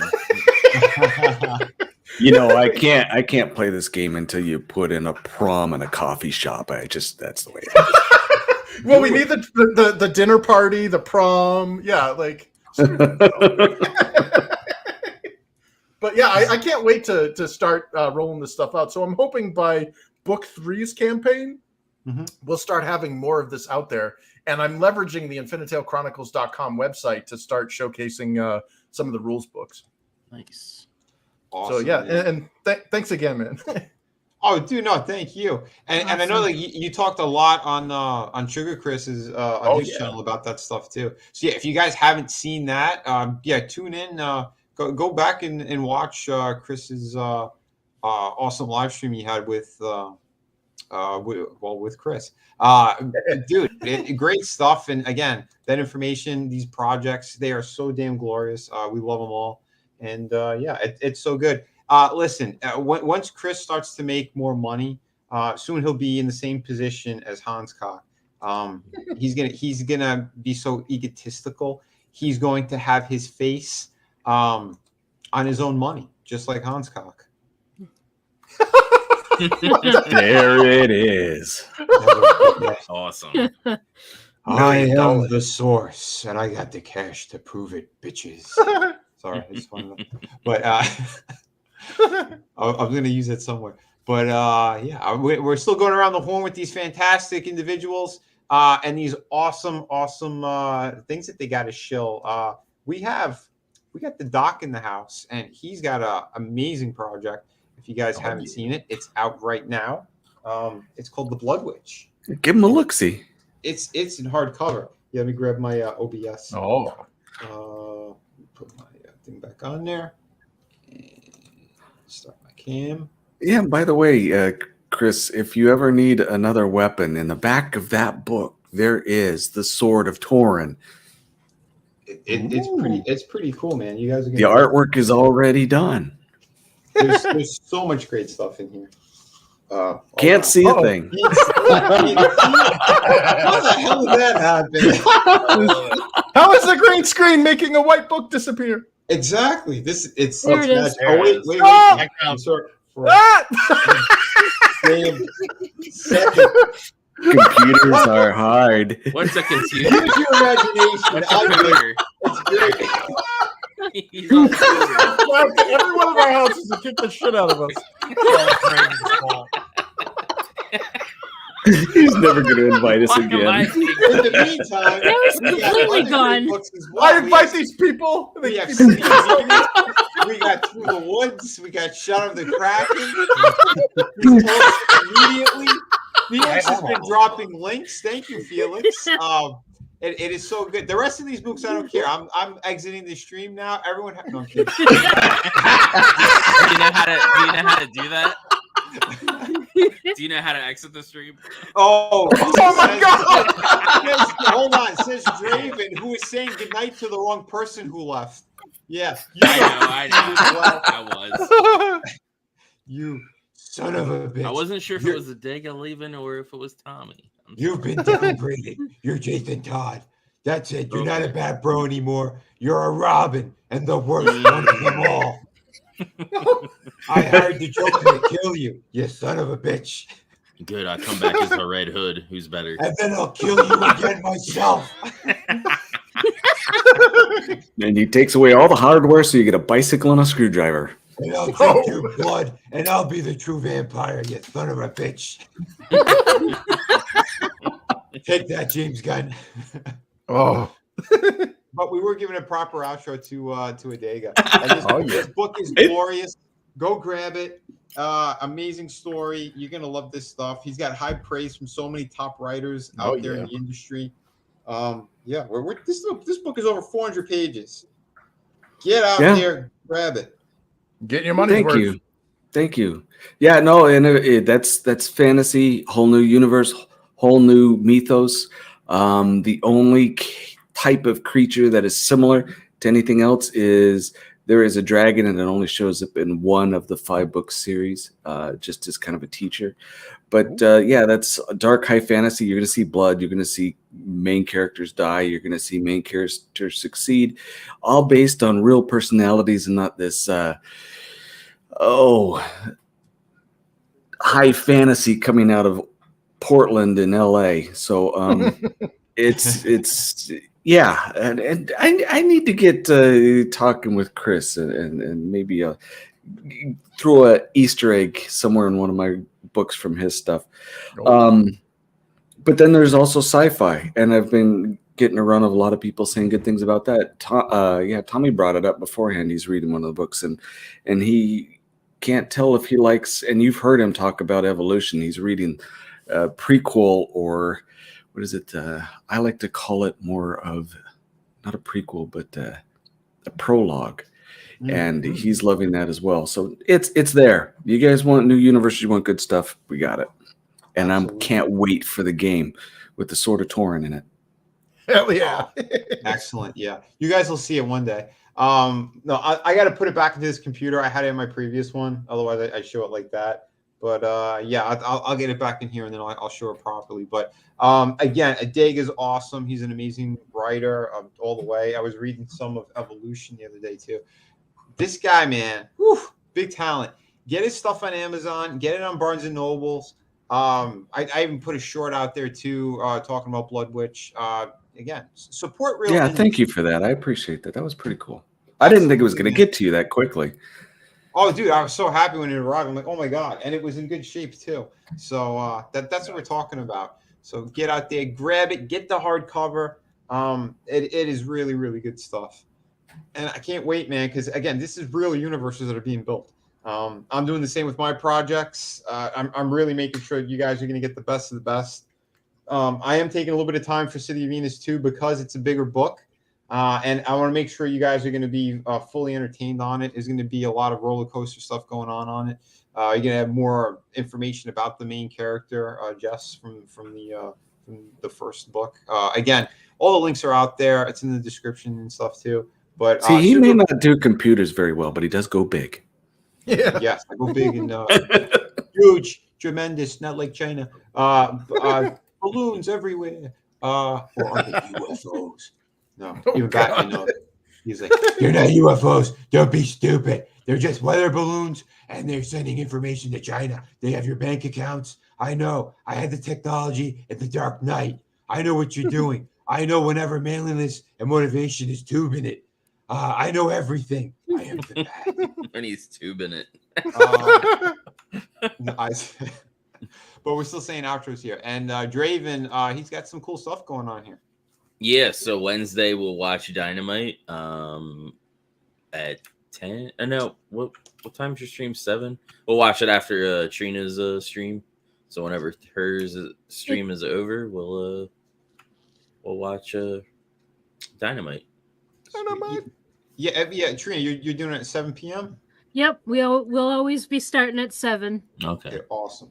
Sweet. So yeah, after that we'll go over to my channel and watch Dynamite. Here's the card for Wednesday. Looks pretty stacked. Should be a good one. And then switch.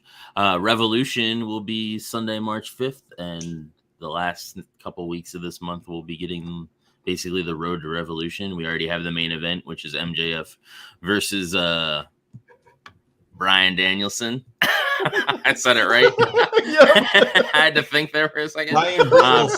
Bryan Danielson in a Iron Man match. So that should be a good main event. Brian Bella. But we always have a good time over there watching wrestling, shooting the shit. And yeah, so I hope you guys can join us. Oh yeah, man. Yeah, we thanks for having me. Oh, of course, dude. We bring the thunder over there. And despite all the yelling and cursing tonight, I love all these individuals. We also have the super fan down here. And he's always rocking some cool stuff. That's all right, man. You can take me off. We can just all be together. It's, all right. Well, there's Adam. He's the super fan. He doesn't want to do the outro. I'm Everyone on this panel had their ears ringing, and it was all my fault because I was talking. We had 4 generations together today, so that was a lot of fun. My granddaughter, my daughter, myself, and my mother. Nice. So yeah, it's again with the world that we have today. I took it for granted, and it was really nice. But yeah, every one of you here has helped me, and I appreciate that. And I'm always talking about you guys. And yeah, it was really nice to be able to share with my family, my YouTube family. And, it was just really nice. So thank you for the invite. This was great. As always, you'll find me here, either on the panel, in the chat, with the Place to Be reviews, with Mr. Angelus Draven doing wrestling. We all have fun. So if you don't like what's out there, we're here. And these guys have books. I bought his books and his books and his books. So yeah, I've got all the books. That's right, brother. And we unlike those that say, "Oh, don't watch this, boycott," or "Oh, go to the indies and don't support." I do support. So until next time. That's the difference, man. That's the difference. He doesn't just say it; he does it because he's a good dude. And he's someone who believes in what we're doing because we are creating universes here. Adega's got a giant universe. Chris has an awesome universe. Red Anirium, Bonds 2, that also launched. Absolutely. If you guys haven't seen that, jump on it. We've been putting the tweets out there. I'm going to have them on one of these Fridays. They're going to get back to me because they're starting to line up a bunch of stuff. And since they're overseas, their time is a lot shorter than the rest of us. So, did you see the latest, the newest perk? Oh, yeah. You can wolf yourself. Yep. Yeah, hold on. I got to pull that up. Yeah, dude. So this campaign, it met its funding in less than 24 hours, which means obviously that's a good omen for this book kicking ass. Hell yeah. And they added in a new perk for the ability to wolf yourself. So you want to be a wolf in this universe. Dude, thank you, Felix. I appreciate that. I was going to show the Bonds 2, the Cursed Child. Yeah, here's the. I was looking for the perk itself, which is awesome. Yeah. So yeah, there's extra great stuff they're doing. Red and Nearham, they always know how to step it up another notch, and that's a good thing. So you want to support some other awesome indie creators. This is you can start backing. We backed it right away. We have single digit numbers. Hell yeah. Chris, man, he jumped on a good tier. He got his hands all in it. He's like, yeah, that's what I'm talking about. I think I might give this tier too. Yeah, dude. Get the Angelus Wolf. I have to thank you, Chris, because earlier I was teasing Trina about how she pronounces things, but could you say wolf again for us, please? Wolf? Oh, you've been going wolf all night. Now you're going wolf.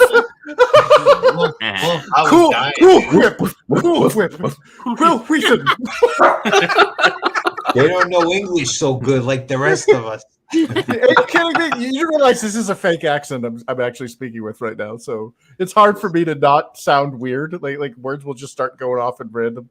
Like, wait a minute! Like, I've had people ask me, "Where the hell are you from?" We're genuine here.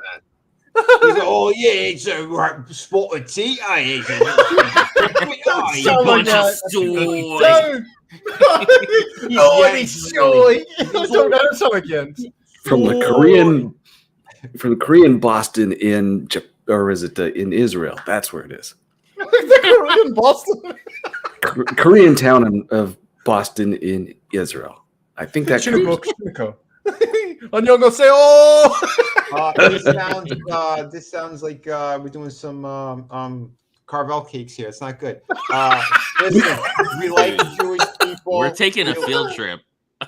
Korean people who are Asian and Jewish, and they make great products. And I don't know where we're going. I'm tired. And I'm going delirious. Everyone out there, you guys and girls are awesome. It's not Jew-Asian, although that sounds like something else. He Put said kimchi on your lox and bagels. He said Korean. He said Korean and Jewish. It's juke. That's why I was saying Duke of Earl earlier. That's Chris. Not according to Microsoft. Oh, it's Microsoft. Oh, I thought it was you. If it's Bill Gates, I'm not going to repeat that anymore. No, Microsoft didn't like that. It's my Xbox handle for a while, so they had it changed. Yeah, they kept writing like, "Who is this? What are you doing?" And Chris was like, "Hey, what is this? 20 fucking questions? What the fuck's the matter with?" Be honest, it was fantastic.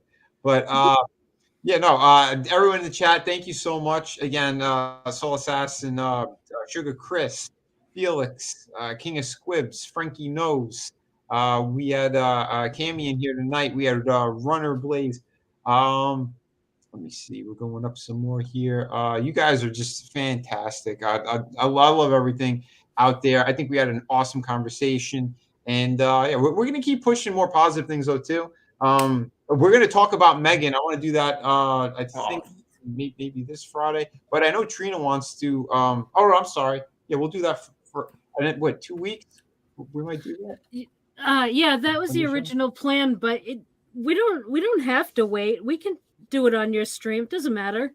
Oh, right, dude, I want a dish because I love that movie. Yeah, that movie was so good, man. Thank you, Chris.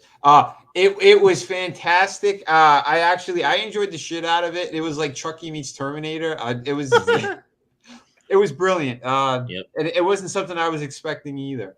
So that is really cool.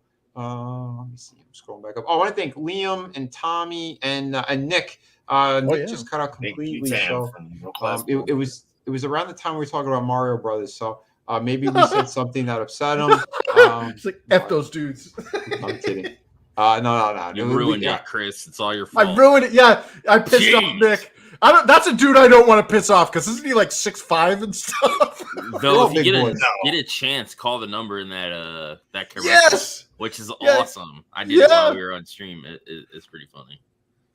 Apparently, the Mario Brothers one, and it the voicemail. That's awesome. Oh wait, Scott was in the chat tonight as well, dude. Thank you so much. I got Luigi. Oh, you get different ones? How much are they charging for those phone calls? I got Luigi. Now I want to call again. I wonder if you're doing like a random thing. Chris is like, F them. They destroyed everything. He's like, I'm going to call that number Call again. Call again to see if I just misheard it. Holy crap. Papa Cotton, thank you for being out here today as well. Again, mainless. I'm going to thank you twice because your comments have been hilarious. So good. Spike 220. Let's see who else we had in here. We did have a number of people watching tonight as well. Oh, Toy Mafia was in the house as well. Thank you for watching. Parrot Head, he was looking for ETEP. He was sniffing around for him. Yeah, he's watching the Super Bowl. He didn't spell him. Let's see. I'm Stone. Well, I'm here. Well, the number is from Arvern, New York, by the way. So it's geographically appropriate. Excellent. Some person was in the chat tonight. That's literally that's what the handle was. What about? There's a few people. Sorry if I missed anybody too. Ryan Palmer was in here tonight. Bone. And Tina Bojan. Yeah, thank you, Tina, for popping into the chat. I know she couldn't make it on panel tonight. But it's okay. It looks like she'll probably be on a Friday stream or something, which is always good. Keely Chow, thank you as well. Chris Maycock. Do you also wear a mask? And is your face on money? No. But everybody, thank you so much for being here. I'm sure everyone else wants to get some sleep as well. So have a great one, and we'll go out on good old Keith David again, because I think that's just hilarious. So good night, motherfucker. Welcome to hell, motherfucker!